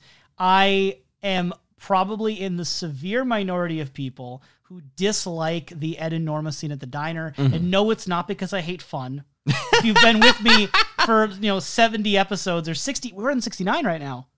Nice. No? We're not on 69. No, that's a few episodes. Yeah, that's coming up in 2 weeks from now from when we're uploading today. Which is also in the past. Yes. Is it future or is it past? Anyway, I do like fun. I swear I do. I don't feel like this is earned given the characters in The Return. And looking at Ed and Norma, it's like I don't understand why this didn't happen off screen in the last 25 years. other than for the audience's benefit as like a fan service moment. And it's weird, and I don't like it, that David Lynch gave us this particular form of fan service. And this might be a weird angle too, but I especially dislike this because of what it does for Nadine. Because Nadine is a complicated character in seasons 1 and 2 of the original show. There are elements in which her, severe problems were played for comedy, and I can see some discomfort with that.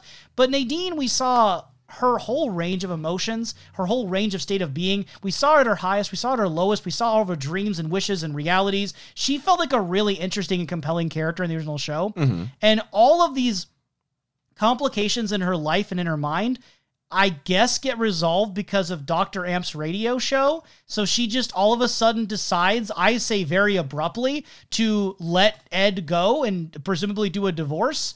And I don't feel like it means anything. I don't feel like it really is natural, interesting, or communicative for any themes or ideas that all of these complications and issues and topics related to Nadine get swept under because of a shovel. And I do think that comes to the point that there's no arcs, and I do think that there's a fair criticism to it, because Nadine does not even, I think of Ed during the time. She's lost in dreamland whenever we get to see her watching Dr. App's show where empty platitudes are spoken, and I don't think that maybe if you stretch things along, you can associate with her in Ed's life, but at the end of the day, it's something where she is watching a show, she is gaining courage, and she eventually walks apparently what seems to be a long distance, carrying proudly a shovel, something that she does hold pride. And maybe this is something for the first time that's saying that even when, people may take advantage or just try to do something, even then there can still be a positivity that comes out. Which is such a weird message. It's a weird message. It's a weird thing, but... if Alex Jones helps you with your divorce, good. But... what I will say is that Nadine from the original show was such a muddled situation of gray that I believe up to the very end point where, we kept talking about Nadine, is how do we feel this out? Especially when her mind isn't completely there. From what we see in The Return, if there is implied story for you to imagine for this build-up and eventually her gaining this, it doesn't in the show, but in this case, she's walking up, she's making announcements, she's taking a stand, and she does say a few things. Some of it I do lean to say that, yeah, they were manipulating both each other in a way, but also in some things that were more indirect. But neither here or there. This is still Nadine taking a stand and making the statement rather than an illusion of Nadine going into a separate life. This is where the character is making the point rather than going off with Snake and potentially maybe having a happy time unless her mind breaks. As far as what I'm shown, it seems this is Nadine with full autonomy saying this, and I feel more comfortable, truthfully, when someone with more autonomy does, as opposed to a potential outcome from season 2. And Nadine living in the present, not living in the past of high school, not living in the future of this dream that hasn't happened. It is her in the present, and I can see that. It's a triumphant end where you only get the last chapter of the book. Yeah. Insert comment here. You get basically a few chapters at the beginning from what you've seen, and it seems like they may just repeat it for the rest of the text for the book, and those are pulled out. This is a hot take, but I would have rather had Ed and Norma have already been together at some point in the last 25 years, and we see them at a different stage in their life. Mm-hmm. When we come to The Return, we find out, oh, wow, Ed and Norma actually did get together. What are their lives like now? How has that affected them? What has this done for them? Where's Nadine at? How is this doing for her? That would be so much more interesting than cryogenically freezing Ed's sadness and then just bringing it back and doing the thing we already expected to have happen. Which you can argue that it might say that it's never too late, even though it teases the sense of being too late, sure. And then flings it right back in a more romantic angle, and you could say that a little bit of soap opera leaks in through there.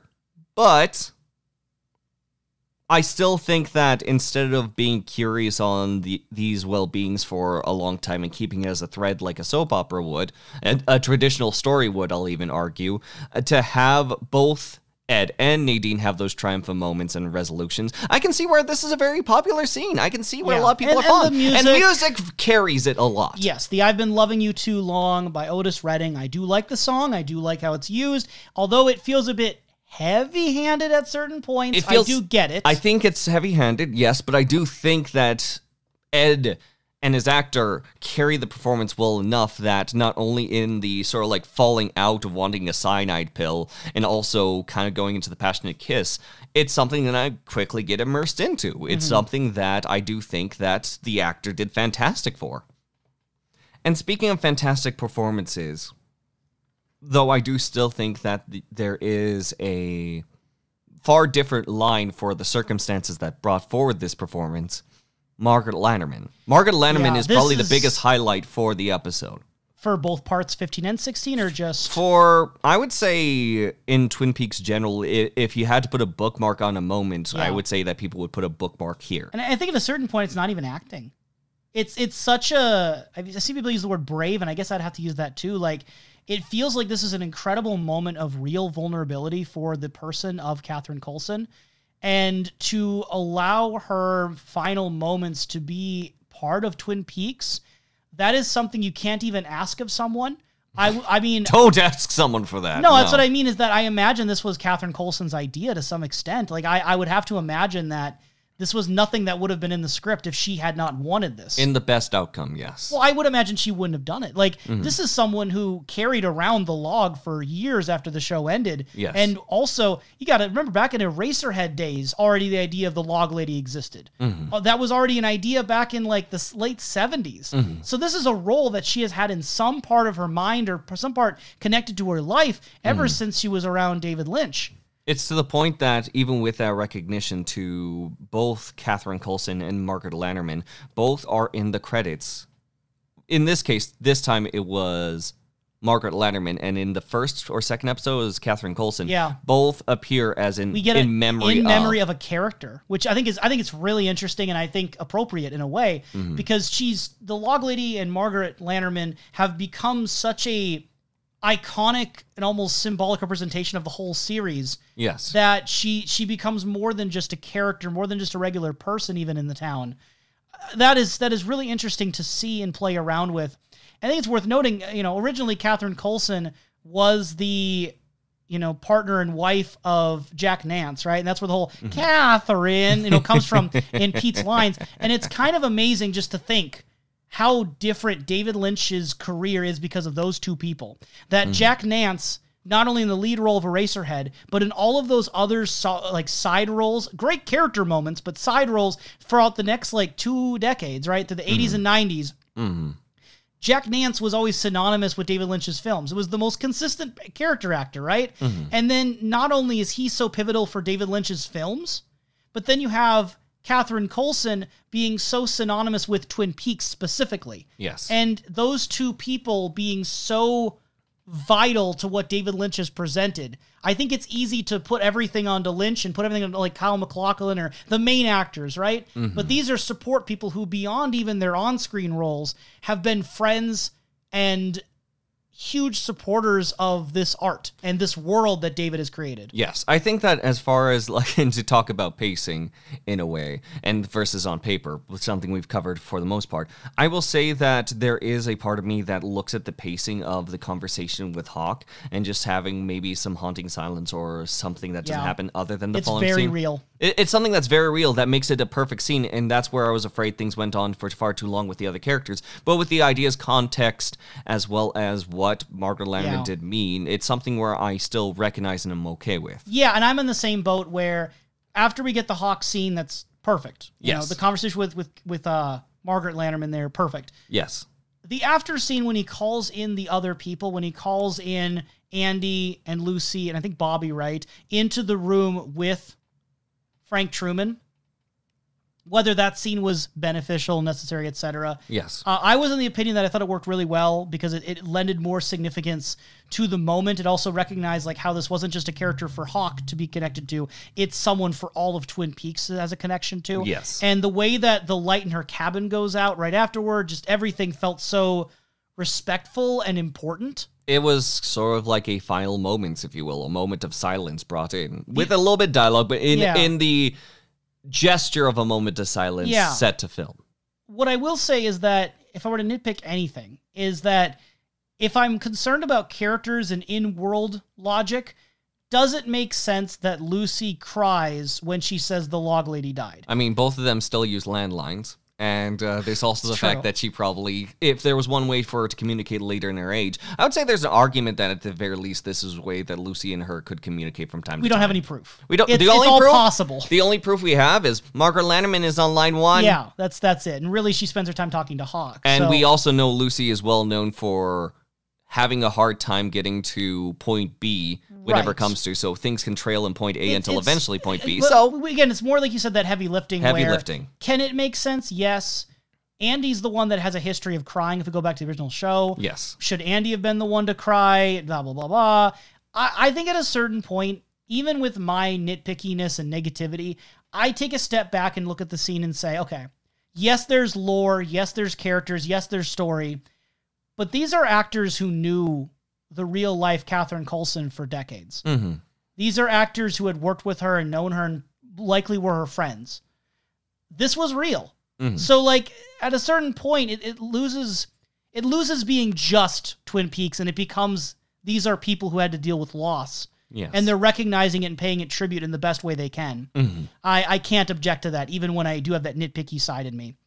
When I was reading the book Outside In Walks with Fire for the first Bookhouse episode, there's a part in the book where the writer R. Alan Seiler notes that when The Return first went into production in 2015, the first thing David Lynch did was film the scenes with Catherine Coulson. Mm-hmm. So that's context I wasn't aware of before reading the book, that it was the very first thing that was shot, and that after all those scenes were shot, presumably in a short time frame because they're all in one location. Yes.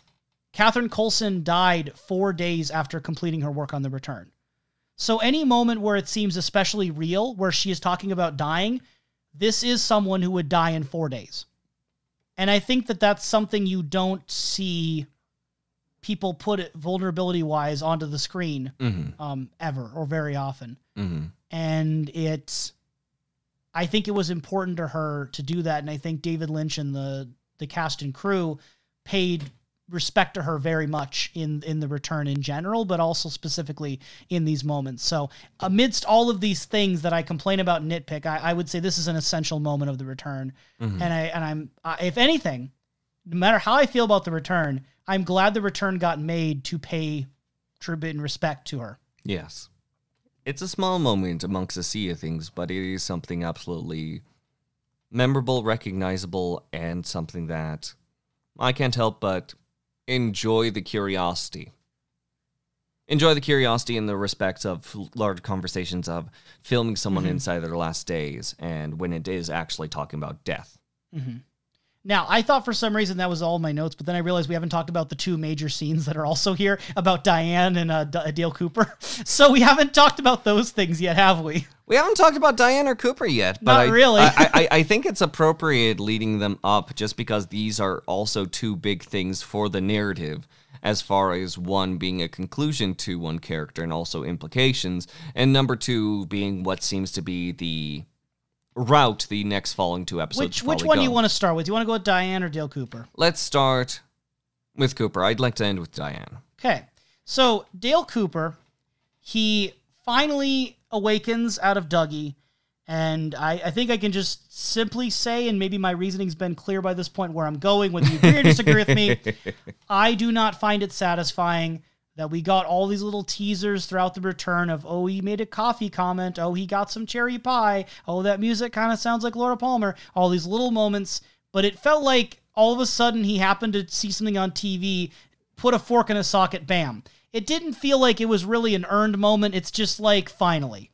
Finally it happens. And it does lead to questions of, like, was this the final thing that tips things over? Is it because Gordon Cole is far more specific than an idea of cherry pie and coffee? I find it to be random and abrupt. Because, remember, for one, as someone who enjoys coffee, depending on where you get it, it can have different sort of, like, styles, moods, and it's something that, like, you can find a favorite coffee place with it.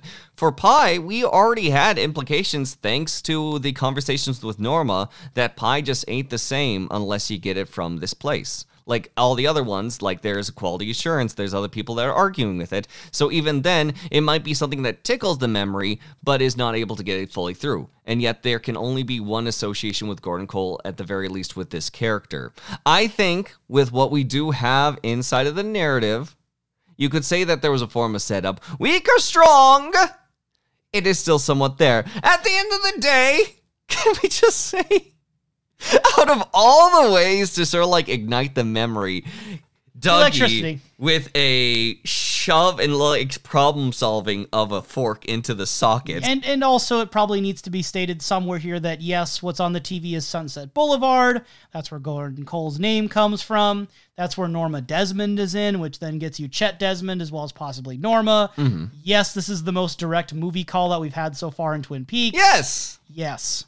For a show filled with fake towns and mysteries abound, at least we know that there's something correlating with the modern day. If you're familiar with Sunset Boulevard, this woman who's kind of trapped in her own dream of stardom, it is a similar type of film as Mulholland Drive. I would put them as a great back-to-back double feature if you want to have, like, you know, problems. If you want to view women in acting going through severe psychological breakdowns, there's a double feature for you. Okay. I mean, but in all seriousness, I could see an appropriateness if you want to go that route, because outside of Wizard of Oz and maybe Alice in Wonderland, it is one of the more on-point references you could choose. Yes. Beyond just, yes, the name comes from there. The thing is, I wanted Dale Cooper to be here in Part 9. And you know, I say Part 9 because I think Part 8 was the perfect breaking point, and then have him be in the show for half the time would be satisfying. The fact that he comes in and there's 2 hours left, no matter what happens in 17 and 18, I'm going to wish there was more Dale Cooper. Yeah, He could be on screen the entirety of 17 and 18, and I'm still going to feel that way probably. Yeah, even with the amount of fondness that I have with the Mitchum brothers, how they were incorporated and happened to be things around Dougie, I can understand a want for Kyle MacLachlan's performance as Dale Cooper, especially with him being so fondly noted and known throughout the series, like through the original Twin Peaks, which again could be recognized as a bold move at the end of the day. How much of the Mitchum brothers would we get if there was a Cooper that popped out rather than a Dougie Cooper? You'd have to restructure the entire plot, and there's things that we like, you know, like the Mitchum brothers that involve Dougie. Yes. But Dougie as a character, I got the point and I got the joke several hours ago. And I love seeing Dale Cooper. Not because it has to be the exact same as before, but because it felt like the narrative was really teasing him this entire time. And I want the character to have a chance to do things, to react to things. I want him to have moments. I think we do, at the very least, with these moments, like when we do finally get him back. We'll get into the Philip Gerard situation in a moment. But we do get confirmation that, at the very least, the differences in Sykes. Because even though... In Sykes? In Sykes. What do you mean? Because psychology-wise, or at the very least how he ends up presenting himself as a character to other people, no one has really commented on Dougie's abilities except in a mild thing that's saying, like, he was in a car accident a while ago. And now people are recognizing, including his wife, and as well as so in Psyches. In Psyches, yes. Okay. Sykes, I think of like, Sykes! You know, like it's like I pulled a prank on you. Ha, Sykes! I took away your husband. Ha! Yeah, but, good joke. But it does show that likely Dougie Jones was less verbal, if you will, and likely was a... But also, when he does start talking, they don't act like it's a new person, so it's like, I still don't think it's that clear. It's the most commentary we've gotten out of characters. Yeah, they notice a difference, but not to the degree they should. This is a completely different person. Yes, to the point that literally he gets up out of bed and asks for a sandwich, and also, hey, can I have your gun? You know that gun you carry? Can I have it? I just also want to highlight, nothing much to say about it, but I think it's very funny, intentionally or not, that when he's in a coma and Janie E is talking about how, like, you know, people in a coma, they can be like this for years. And then Bushnell Mullen's like, Dougie's not going to do that. Bushnell Mullins, expert in emotional support. I just think don't worry, he's got this. A very funny response, like, oh, he's not going to do that. Like, I mean, you're right, he's not. I mean, I don't think that's something to say. What's the funnier response? This guy to just sort of like hand wave and just believe that this man is going to rise like a corpse, which Bushnell Mullins was correct with? Or is it between the Mitchum brothers who decide, yes, we're going to bring to the hospital a full tray of finger sandwiches, a giant elaborate plan, and be like, hey, by the way, we got your groceries, and proceeds with a large truck with multiple boxes to, I suppose, just fully get them embraced and stocked up for the rest of their days. I actually think Bushnell Mullins is the weirder response. Because at the end of the day, when you strip away all the, you know, the fashion and showiness of it, it's just some wealthy friends who are willing to help a guy out by supporting his family through the times, giving him food. That's not that weird. But to someone say, he's in a coma? Yeah, don't worry. Dougie's not the kind of guy to let that get to him. It's the fun it's the fun reserves of emotional responses being the difference between 1 and then 12, in which the scale was 10. Yeah, I what did you think overall of Dale Cooper's return? I am the FBI. His talking to the family. Oh, you were there when I saw the FBI. When You thought it was leading funny. up. The music leads up. It gets more triumphant. And then Cooper just looks towards the camera. It's like, I am the FBI. I look at that, and I'm like, this is just a series of extremely fun, strange, and wild build-up. It's a wording that I never expected out of a human being, but do I love it? Yes. Like, it's so fun, and I do think that the music matches for it. It is triumphant, it's weird, it's strange, and it is wonderful. Not wonderful and strange, strange and wonderful? Strange and wonderful, yes. Strange and wonderful. I like to mix it up a little bit sometimes. Gotcha. And yeah, then he has the conversation in the Silver Mustang Casino, telling, his wife, his Dougie's wife, and Dougie's child that he's going to be leaving. Even in the dialogue, it's just like, I'll miss you. It's like, wait, you're my dad? And I was like, of course I'm your dad. So it's kind of like that weird weaving. It's like, yeah, but no, but yeah. It's like how Hutch responded to that guy being killed. And then on the drive to presumably the Mitchum's private vehicle. Private jet. Literally, I love the fact that, like, he's speaking of full sentences now, calls up the Mitchum brothers, because now the insurance guy also has them on speed dial. Again, lives change in wonderful ways. Calls them up, it's like, I just need to go to Spokane. I said, no questions asked, nothing whatsoever. It's like, don't worry, jet's being fueled up right now. They're already in on it.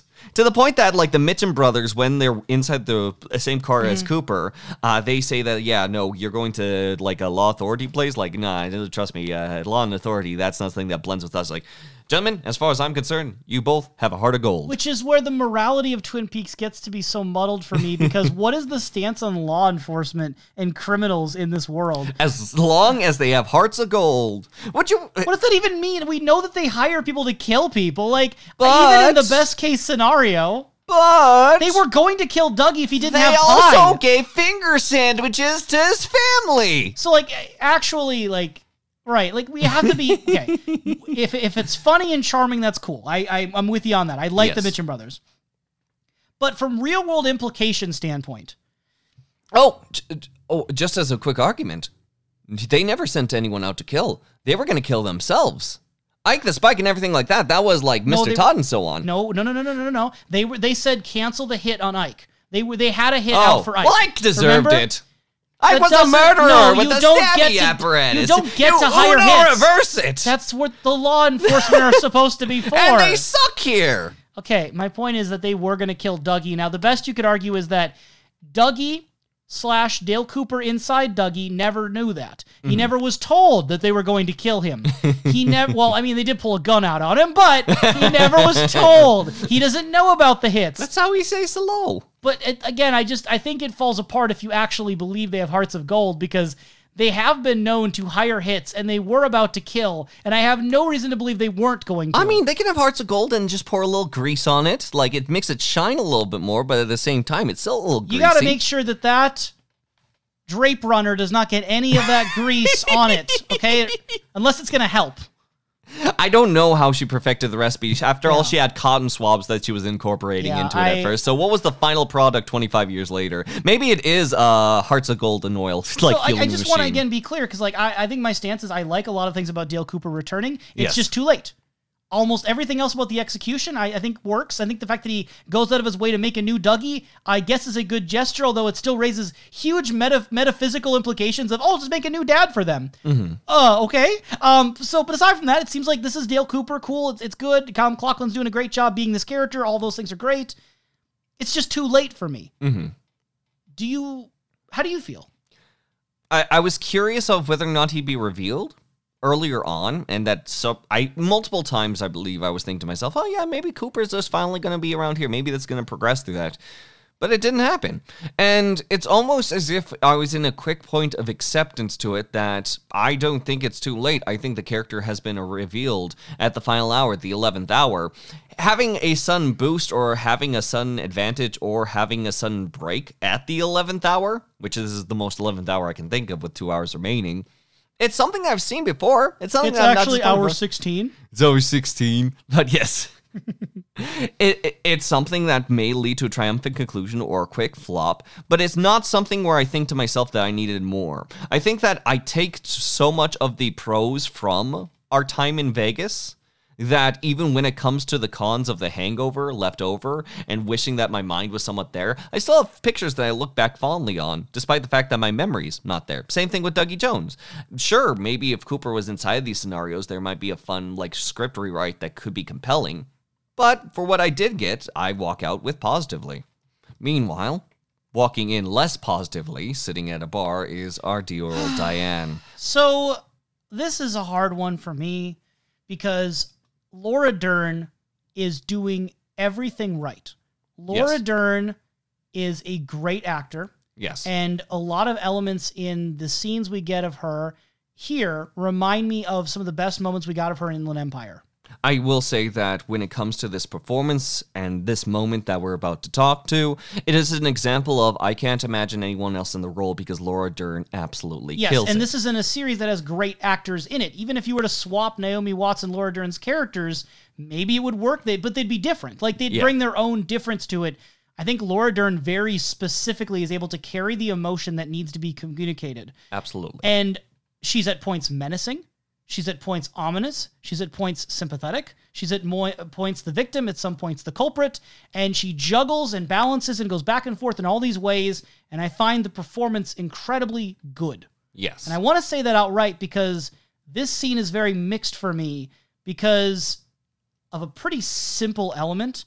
Mm-hmm. This is simultaneously two things at once. This part with Diane, where she goes into the FBI office or into the room with Gordon Cole and Tammy there and Albert.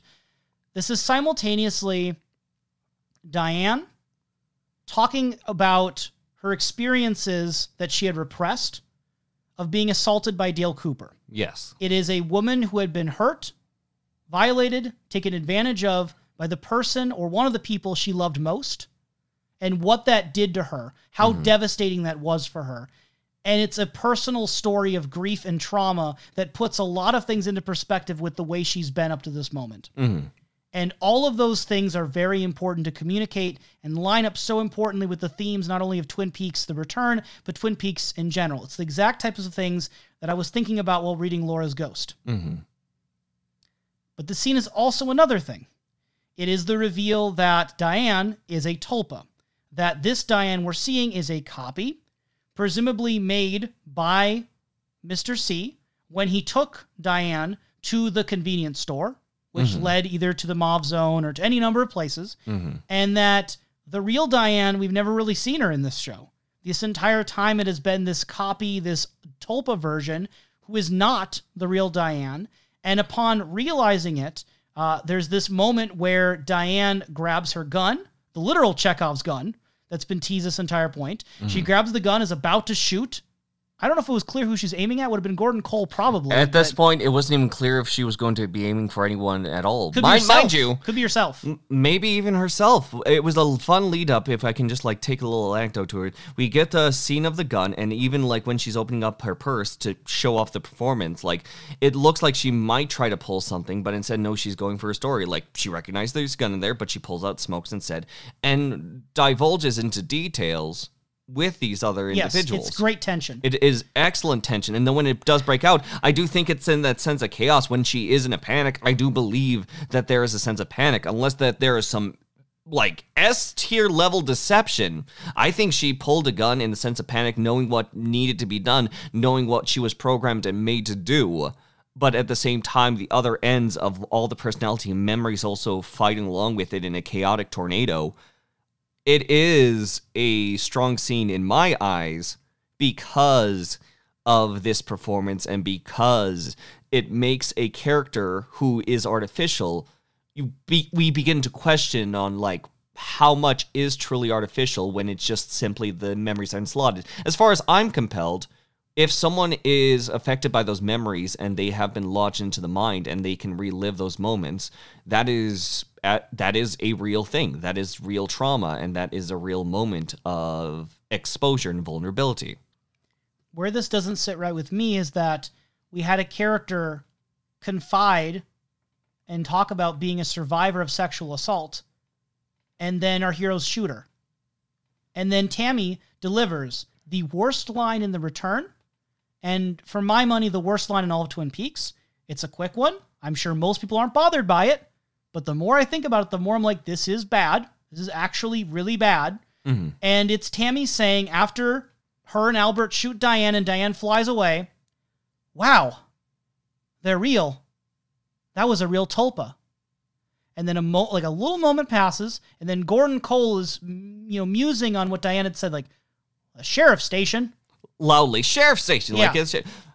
I do not have any defense in my mind for this, because it's such an example of not reading the room in terms of emotions, and it's trivializing the entirety of what just happened by stating the obvious. Do we need for the audience to tell us it was a tulpa, or can we just figure that out? Because we've been told what a tulpa is. This matched 1-to-1. Diane literally said, "I'm not me," and then flew off. What's the point of telling the audience that for any utility? Okay, hold on. What does that do for Tammy as a character, other than the fact that she just states the obvious out of reading the room? What does it do for Gordon Cole shortly after that they just shot someone that they knew for years, or thought they knew, the real Diane, and the only reaction is plot advancement? Here's the thing. The biggest part of this scene, one can argue, is that it could show a coldness towards the activity and the understanding, and they're easily inside that sense of work mode, that they're able to switch that off and contextualize right at that instance of that. Or maybe this is a point of adrenaline where they are contextualizing this way. I will say, it's rare for me, myself, to look at a scene and think to myself that this almost needed to be done differently. Because again, I like taking this to the surface level. I like the human flaws of things. I do like it when things are flawed, because knowing that humans were behind it is something that I find an advantage whenever it comes to pieces of media. Even when you're immersed and you can find those like human flaws inside of a work, I still love that. This is an instance similar to the flaws that we found in the middle of season 2, I believe it was, from the second season of Twin Peaks. I do think these deliveries are bad. Even like, it's a little bit of like a side joke, but also in all seriousness, like the desire for like Tammy to have more lines. This is an instance where I don't think Tammy should have had a line. Gordon Cole shouldn't have either. If we can have a bit of workshopping here, I disagree on to the point that Gordon Cole shouldn't have had a line. I think he has something very much inside of this tool set that they've set up with Gordon Cole, where he can, like, he shouts out loud because of everything that goes on with his things. But there's a few things. One, he notes that Diane is there when she has not knocked. She simply walks up to there. And if she is to walk in, she's to sit down, and Gordon Cole is to have to get back into the job after hearing that. Diane, I imagine, was such a big figure, especially the point that they were having cigarettes together. Have that impact the character, visually see that's impact the character, and maybe similar to the point of the Albert conversation, where it's like, I know you heard me. Have him sort of like break from it, maybe be distracted, or maybe even just not consider of having being heard, and simply in that same quiet tone, just say that to get to the sheriff's office. If it's a low, diluted down tone where it actually hits him, like, because again, these events did happen to Diane. At the end of the day, whatever you get from the tulpa, these events seem to have happened to Diane, someone he knew personally. And they just killed someone who looked like her. Like, it needs to hit somewhere, because elsewise it remains the characters to be cold. And what do I get if the characters are cold and remaining? Either nothing or something negative outright. See, and I don't think we're meant to think they're cold. That's the problem. Like, again, we say death of the author all the time, but yes, it's one of those cases where what this would communicate to me is that these are callous people who only care about solving the case and about figuring out the supernatural element. They did not care about Diane at all, and I don't feel like that's actually what is the intent of this moment. And I find Tammy's line to be especially egregious, and Gordon Cole's not very much better. I think that your fix of quieting him down, giving a somber tone to it, I think would be much better. But it's one of those things where this whole moment with Diane, it's executed so well in the sense of like the performance from Laura Dern. She lifts the it sense up of so tension. high. And that's why I hesitate, because if this was done poorly, I would just lambast the whole thing. Yeah. But it's done very well. But the problem is that there is bad consideration, little consideration to the context of the lines afterward. And it's the moment in The Return where the most uncomfortably this need for things to be this supernatural Twin Peaksy storyline is rubbing against the reality of trauma and severity, that I find it to be very wrong. And in a way kind of disrespectful for the moment, because not only do I have to wrestle with, they turned Sarah Palmer into a monster. They turned a victim of abuse into a monster. Now we turned a victim of sexual assault into a clone that had to be killed. I'm sensing this trend where, like, I just don't like this. I don't like this feeling, and I don't think it's doing much good. For a series that supposedly the whole entire genesis of it was Laura Palmer's life. And I think that's where The Secret Diary of Laura Palmer is the exact opposite of this kind of moment, where The Secret Diary of Laura Palmer and Jennifer Lynch put a lot of the supernatural stuff on the back burner to focus on a real life pain and real life, you know? We do see real life pain. We do see that as well. And maybe there's also the argument on like how Bob preys upon things that could also be criticized there as well. I don't want to lose the humanity. Because of moments, say, for example, with Laura's smile, you know, looking off Yes. into this and the golden edge and the Laura's smile. And she is someone who is both the aggressor as well as the aggressee when it does come to the issues that happen inside of her life. I do think these things that happen to both the predators and the prey to be going to mythical still exist through Twin Peaks. But I also do recognize, though I myself am very interested in exploring trauma, sadness, abuse, and these issues through some of these mystical lenses, just because, for one, it can be something that can lead into larger discussions a little bit easier, but also sometimes contextualize it for people that might be out of that realm of understanding, what it could really mean to these people. But again, it's also the question of exploration. I think Laura Palmer was properly and fully explored. Meanwhile, Sarah Palmer, we look through a window on. I'm really glad that you brought up a lot of those points, because I think Laura Palmer is the perfect counterexample of a female character who had also been a survivor of sexual assault, had also been hurt by someone she was very, very close to and loved very much. But then also having Laura exhibit those signs of being like Bob with Harold, or the scene under the ceiling fan with the smile, which I believe is a missing piece, but still part of the Still whole part work. of it. So, but yeah, it's the amount of time, dedication, attention, nuance. It's being handled more delicately. Whereas it feels like this is not delicate. This is quick. This is moving. As soon as she's shot, we cut soon after to the Red Room with Philip Gerard. And she's like, you know, he gave the similar spiel he gave to Dougie, you know, you were manufactured for a purpose. And instead of like an absentness and lostness, this one is fully recognizing and accepts the fate. Which and is says, yeah, interesting in a sense, but then she does the FU thing and it's like, oh, we're doing that again. it's another FU moment. And I'm like, we just got done having this moment of realness with this character, only to have this veneer put back on. And I guess the best you could argue is that, yeah, for a moment, the real Diane peeked through the tulpa, and then afterward in the Red Room, it's just the tulpa personality. But I don't even know what that means, because was the real Diane there the whole time? Was it not? I don't know what it means, and at a certain point, again, I just lose interest in caring, because it feels like tonal whiplash in a way that doesn't work for me. Completely fair. I got no segue for this, but we're at the Roadhouse. We're at the Roadhouse, and sometimes there's just no segues. Sometimes we go straight into the music. Segue. We just go straight into it. And Axolotl, we both like this one. Love it. Genuinely, between like the crazed like vocals that come through it to the absolute stage presence. Yes. It's a very fun singing moment. It's a very fun musical moment. It's such a different genre than what I'm used to hearing from this place, but I think it still fits. It's my favorite moment in the Roadhouse. It's the darkly mysterious. And look, the 9 Inch Nails are near and dear to my heart, but I respect it. It's definitely like top 3. Like I would give it there. And I think it's really good. Lyrically, we're going to see if we can do anything with this, because this is one of the weirder songs lyrically. I want to see if you could think of any connections or interpretations here. You might have to give some more lines, just because I do think that the metaphor kind of continues between. Oh, just tell me if you want me to do that. So, beginning part. I'm glowing bright obsidian, axolotl amphibian, unelemental chemical, got me growing 6 black tentacles. At this point, it seems to be set up to something much larger, much more disorienting, and especially with the vocals, I think that it's just to sort of like shake up the mind a bit. A little nightmarish, a little maudlin. Good golly, go get that kid some laudanum. Salvation's more than I can afford. Who needs the devil when you got the Lord? It's something where the nightmare is beginning to come through, and defenses are trying to be set up amongst it, whether it is from laudanum, I'm imagining as some form of medicine or something. So, I mean, this is by this point giving me, I know we keep mentioning like Lovecraft, and Lovecraft. Like, right? Like, yeah, Lovecraft, something is building tentacles. up, and then get your defenses ready for whatever is left, whether it's prayer or medicine. And then the most recurring part for the chorus, oh, my soul, losing control. Who built this heart? Oh, my God. And someone absolutely falling into a sense of madness or recognizing that they don't have control anymore. Again, Lovecraftian, you are falling. Now, Sister Maggie's coming in fleetfoot. Baby's got a belly full of black soot. I got the feeling I better just stay put, and she'll love you better than any real man could.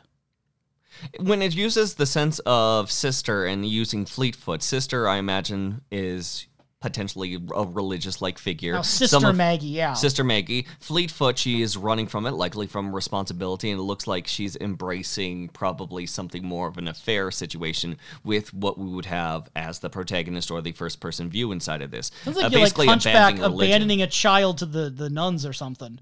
Like, let the monastery or let the sisterhood take care of this child or something. Is that the vibe you get? Like a child, baby's full of baby's got the belly full of black soot. The Sister Maggie will take care of you better. Oh, I was thinking more so the belly black soot is the monster still approaching, but in the meantime, you become distracted with the sister who's going against her vows, fleet-footing away from them to embrace you, if you will. An accidental amphibian. I'm growing giddy as a Gideon. Another head for the chopping board. Who needs the devil when you've got the Lord? Likely when it comes to, if it's another head that's coming through, either it is the continued growing nightmare to add to atmosphere, or the other head, if we were to believe that there's a Sister Maggie affair, that she's fleet-footed past her religion, maybe it's another head for the chopping board, as in there's an impregnation happening right there, in which another light being brought in. Well, and again, considering the proximity of this song to the Richard Horne elements with Mr. C, you've got this idea of the Dark Father abandoning the responsibility, etc., etc., And then if for context, when it says I'm growing giddy as a Gideon, Gideon, most notably, because it's capitalized, could be referenced to the Bible, to one of the great judges of Israel. It seems like the main thing he's known for is a big military win, where it was like he barely had any forces against a much bigger army, and then they're through their faith, they were able to succeed. Yes. So without going too far into it, I'm assuming it's like growing giddy as a Gideon. He's like, again, this sort of sense of triumph or success, potentially here. Now, what that means for the song, I'm not sure, but it depends on what you find to be triumph or success in this context. That's the most famous Gideon, yes. So, you know. So that's Axolotl. In all, do you connect that to Richard? Do you connect that to Mr. C? I connected probably either to Mr. C or the overcoming nature of legacy when a darker nature looms in the background, which you could extend to Twin Peaks larger, and perhaps even the person impacted now. Another head for the chopping block. This young woman seems to be someone who may be lost, and likely things have happened in her family life that unfortunately she is now alone on the ground. If we are to compare other relationships in Twin Peaks. Regardless of specifics, the overall feeling I think we're both getting out of it is a sense of darkness, a monster, abandonment, and legacy. Death, legacy, which, you know, seem pretty apt here. Pretty on the nose, while also being one of the more abstract and poetic songs. Because, not to insult any other songs here, but a lot of the lyrics we look at are very much repeating the same ideas of home, dreams, you know what I mean? Like, it's a lot of similar imagery. Homes, I think this is less happy. This one stands out as being different, which I appreciate. The next one's Out of Sand by Edward Louis Severson III, according to the announcement and the credits. Impressive title. Also known as Eddie Vedder from the band Pearl Jam. Title. From the band Pearl Jam. And this one's interesting because, why? With the 9 Inch Nails, it's just a simple adding of the. To rename him to his actual, like, you know, family name, he doesn't go by that. I was looking into it, and he only, like, went by that name for the credit of, like, one song one time. But generally, he doesn't go by that name. And I'm thinking, you know, most likely answer is, considering this was the song that played with Audrey, that this is meant to further the feeling of, like, unreality. Yes. Like, that this is like something you know, but not quite something you know. Is it the real Eddie Vedder, or is this an alternate universe where he goes by that name? It's something that is most certainly keeping an unstable foundation, and I do think that that was the intention behind it. Yeah, how much you read into it's up to you, but I think it was done maybe deliberately to cause that uncertainty. Especially for people who recognize the artist. Yes, which he's probably the most famous artist in the entire Return. You've heard of Pearl Jam before, right? No. Ah, yeah, they were big in, like, the 90s, around the time, like, Nirvana. Great for them. I'm glad for them. Okay. Anyway, happy for you. Yeah. So anyway, Out of Sand. This has got a lot of lyrics. I tried to chunk the best I can, but there's just a lot here. There's a lot here, so... It's a longer one. Can't climb to heaven on the cross. One liar's promise drained the blood from my heart. Seems that there's a lot of heaviness and a lot of things this character has to carry. Came a message in the dark. Offered the hand of a disembodied man while I still had the chance, but now it's gone. It's something that was offered, but at the same time, a fleeting promise, perhaps? And I am who I am. Who I was, I never will be again. Running out of sand. Running out of time. I stare at my reflection to the bone. Blurred eyes look back at me, full of blame and sympathy, so close. Complications with self. Right roads not taken, the future's forsaken, dropped like a fossil or stone. Now it's gone. Abandonment. A drunk octopus wants to fight. Fearful of dreams, there'll be no sleep. Drunk octopus is something that would likely be just flailing around aimlessly. So it's flailing around. There's a restlessness to this action, set up by hyperbole by a funny image. Fine at dinner, dead by dessert. Victim or witness, we're gonna get hurt. A fragile existence with echoes of wrath. Everything is breaking down from beyond to the point that there's exhaustion, even though that there's a rage. It's a quiet wrath. I can't stop the bleeding, nor the tears from thine eye. There's another us around somewhere with much better lives. With God as our witness, but he won't testify. It's feeling abandoned even by the places up above. They just don't know what to do anymore. Yeah, it just seems like this whole song is about time passing, regrets, unfulfilled potentials. Likely where Audrey's at. Yeah, right? Like, it's pretty there. It's pretty right there on that nose, and now, especially looking into the mirror, in which we see at the end of this. Now, the question is, do you extend it past Audrey? Does this have to do with all of Twin Peaks? You can associate this with, I would say, like moments with Mr. C. You could say that maybe you could... Ed almost could have been this. Yeah, could have been this. But hey, it got better by the end. Yeah. So yeah. But no, I think you can extend it to more characters outside, but I think the biggest highlight is probably Audrey today. Mm-hmm. And then the third song, most importantly, Sharp Dressed Man by ZZ Top. So this one did not get a live performance. It's not even all heard because we have dialogue over some of the music. That doesn't stop me. We're still going to do this. I want you to I'm sorry. We're going to say the lyrics to Audrey's dance as well. Boo, boo, boo, boo. We got to do the reverse version as well. So that's not how it... Yes. So... ZZ Top, Sharp Dressed Man, clean shirt, new shoes, and I don't know where I'm going to. Silk suit, black tie, I don't need a reason why. It is someone that is going to try to approach it no matter what. It's something that, like, fear has left this person. They come running just as fast as they can, because every girl crazy about a sharp dressed man. Confidence. Gold watch, diamond ring, I ain't missing a single thing. Cufflink, stick pin, when I step out, I'm gonna do you in. Confidence. Top coat, top hat, and I don't worry because my wallet's fat. Black shades, white gloves, looking sharp, looking for love. I'm pretty sure this is just confidence, as in James gained the confidence to approach this woman. That's it, that's the song. Yeah! Would you describe Shames? Would you describe Seamus Hurley as being a sharp-dressed man? In the realm of him building up his confidence like this, sure. In the sense of physical attire, it's not my style. Mm-hmm. But then again, my style is a vampire, so I don't know. I'd have the song in the background as I'm fully decked out with my very large elaborate cloak and little lapel across my eye, and a little vampire. You just wish there was a vampire in the Twin Peaks: The Return. I just wish I was a vampire, and if I want to be in Twin Peaks, sure. I have a question for you, Professor. If you were in Twin Peaks and you were to open your mouth, what do you think the sound would sound like? Is this the one? No, it would be the whoosh. Whoosh. That's the sound you would make. I didn't even get it. No, you didn't even humor me. No. Part 13 has 4 whooshes to my count. Part 14 has 1 whooshes to my count. Oh, yep, a whole 5 whoosh. Adding to the 55 from before, we are now at 60 whooshes with 2 more parts remaining. 2 more parts remaining. We just need 40 more to get to 100.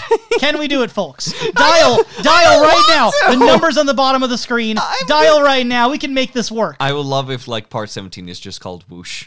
It is just a full hour of just whooshing sounds. So, before we get to our wonderful and strange question of the week, I have a call to action I'd like to give our listeners. We are recording these a bit in advance, but by the time this one comes up, we'll be getting close to doing our look back episode. Yes. And the look back episode we're planning would be after part 18, and it would encapsulate both the return as well as the final dossier. And we would like to hear from you. So I would like if you could send us through email, Twitter, or through YouTube comments your biggest return questions for us.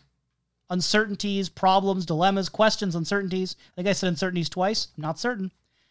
Your theories, either your own theories, what you personally think, or theories you've heard that you want our opinions on. Hot takes, your hottest takes, strongest opinions, whether you agree with us, disagree with us, wherever you manage to go. We have 0 hot takes here. We need some. No, we need some. I'm definitely not spicy enough as it is. Or things we missed. Details that we glossed over. We missed a glitch. We missed a line of dialogue. Missed a connection. Missed a casting. If you've got something that we missed. So, please, send your questions, theories, hot takes, or things we missed to our email at snakeeyedreams@gmail.com.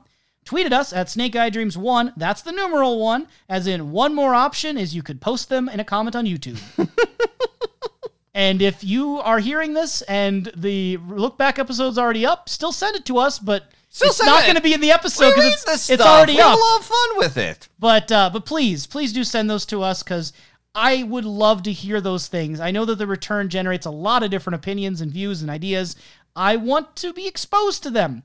Be the shining sun, getting ever closer to the earth, threatening to swallow us all in the light and holy glory of infernal fires. Infernal fires, that was the beautiful drawl. Yeah. I have 2 wonderful and strange questions of the week for you. One of them we touched upon briefly. I kind of said some ideas from my side. I don't think I heard any from you. And it's the question Mr. C seems to want the answer to most of all. Who is Judy? Judy is the friends we made along the way. And he didn't make any friends along the way, so I don't know what we're talking about, he's like, you bet, Judy. I don't think this person knows that Mr. C just doesn't make friends. Who is Judy? Who do you actually think is Judy? I think Judy is the woman with the fireman. I think by some extent... Senorita Dido? Senorita Dido. Judy Dido. I'm kind of like Judy Garland, not quite. I'm trying to reach out from a character that we haven't had a name reveal yet. Someone who's able to walk around in these mystical planes to say you may have come across them at one point or another, or maybe somewhat affiliated based on what they've seen, or could be beyond the veil. I still think that, at the very least, with someone like Senorita Dido, being this person that lurks beyond, that Philip Jeffries was looking for at one point or another, and we're not going to talk about Judy. I think a few things match up, and it's the most I can get to match up out of all of them. I'm going to jump on what I just said a moment ago with the Judy Garland comparison. Maybe Judy is Judy Garland in the sense that she's the dreamer. You've already met Judy Garland, and that's because Judy Garland is everywhere. And I'm not saying, literally Judy Garland is in, the actor. I'm saying, the idea of the dreamer, because in The Wizard of Oz, Judy Garland plays Dorothy, who has the dream. Yes. If we're looking at the idea of Judy Garland being who is the person dreaming, I think it's just Philip Jeffries potentially saying you've met them. Whether that means they're all around you, whether it means it's a specific person. We actually go straight to Judy Garland's door. Because that would link the question of who is Judy to the question Gordon Cole is prompted with by Monica Bellucci of who is the dreamer. It would link them as one question. That's my theory at the moment. Now, of course, I have seen part 17 and 18. So I have a little more information maybe, or maybe I have less information. We'll see what happens. But I want to know, as my last wonderful and strange question of the week, in broad terms or specific terms, what do you think is going to happen in the end of Twin Peaks: The Return? I don't really expect anything at the moment. Everything that I'm going to pull out right now is basically this current thought that you've brought up. It's for funsies. I like a blindness, but I'll humor this to a point. You could be further blinded by your own funsies. Okay. We are going to further move along with Cooper as well as Mr. C to the point that there will be a branching off sort of unstable ground that will probably be completely broken by the end of the 17th part. And into the 18th part, I do still predict that this is going to be the end of Cooper, especially with him leaving behind someone such as Dougie, especially with him sort of like building himself up as this sort of person that has to overcome things and he cannot return. Maybe he's just fully abandoning the life of Dougie Who because he feels that is unfair. But I do think that at this final moment, this will be Cooper sacrificing himself for one reason or another, probably for something that may be larger than himself. Even if he's looking for himself, I do think that this side of Cooper, as opposed to Mr. C is not afraid of using other people to further himself. I think this Cooper is. I think that at the end of the day, he's willing to put the world ahead of him rather than himself, while Mr. C puts himself above all else. I think both will be the undoings thanks to their opposing views. Mr. C having no one reliable at his side until he is finally out of options, and Cooper because he's willing to take those points and sacrifice. Any predictions outside of Dale Cooper and Mr. C and Dougie and all the variations of Kyle MacLachlan? The Mitchum brothers open up a puppy farm to take care of little puppies. And they open up a puppy mill, and that's an unspeakable sadness. Oh, no. I mean, like an adoption one. No, don't farm them. All right, so we're going to find out how right you are or how wrong you are when we talk about Part 17 and 18 next time. Part 17, known as The Past Dictates the Future, and Part 18, known as What is Your Name? I'll never remember that one. I don't remember my own name most of the time. No, we've done this for over 69 episodes by now, and you still don't announce yourself half the time. I can't help it. It's just one of those quirks that, as a resident of Deerwood Meadows, it's not called that! I don't call me anything.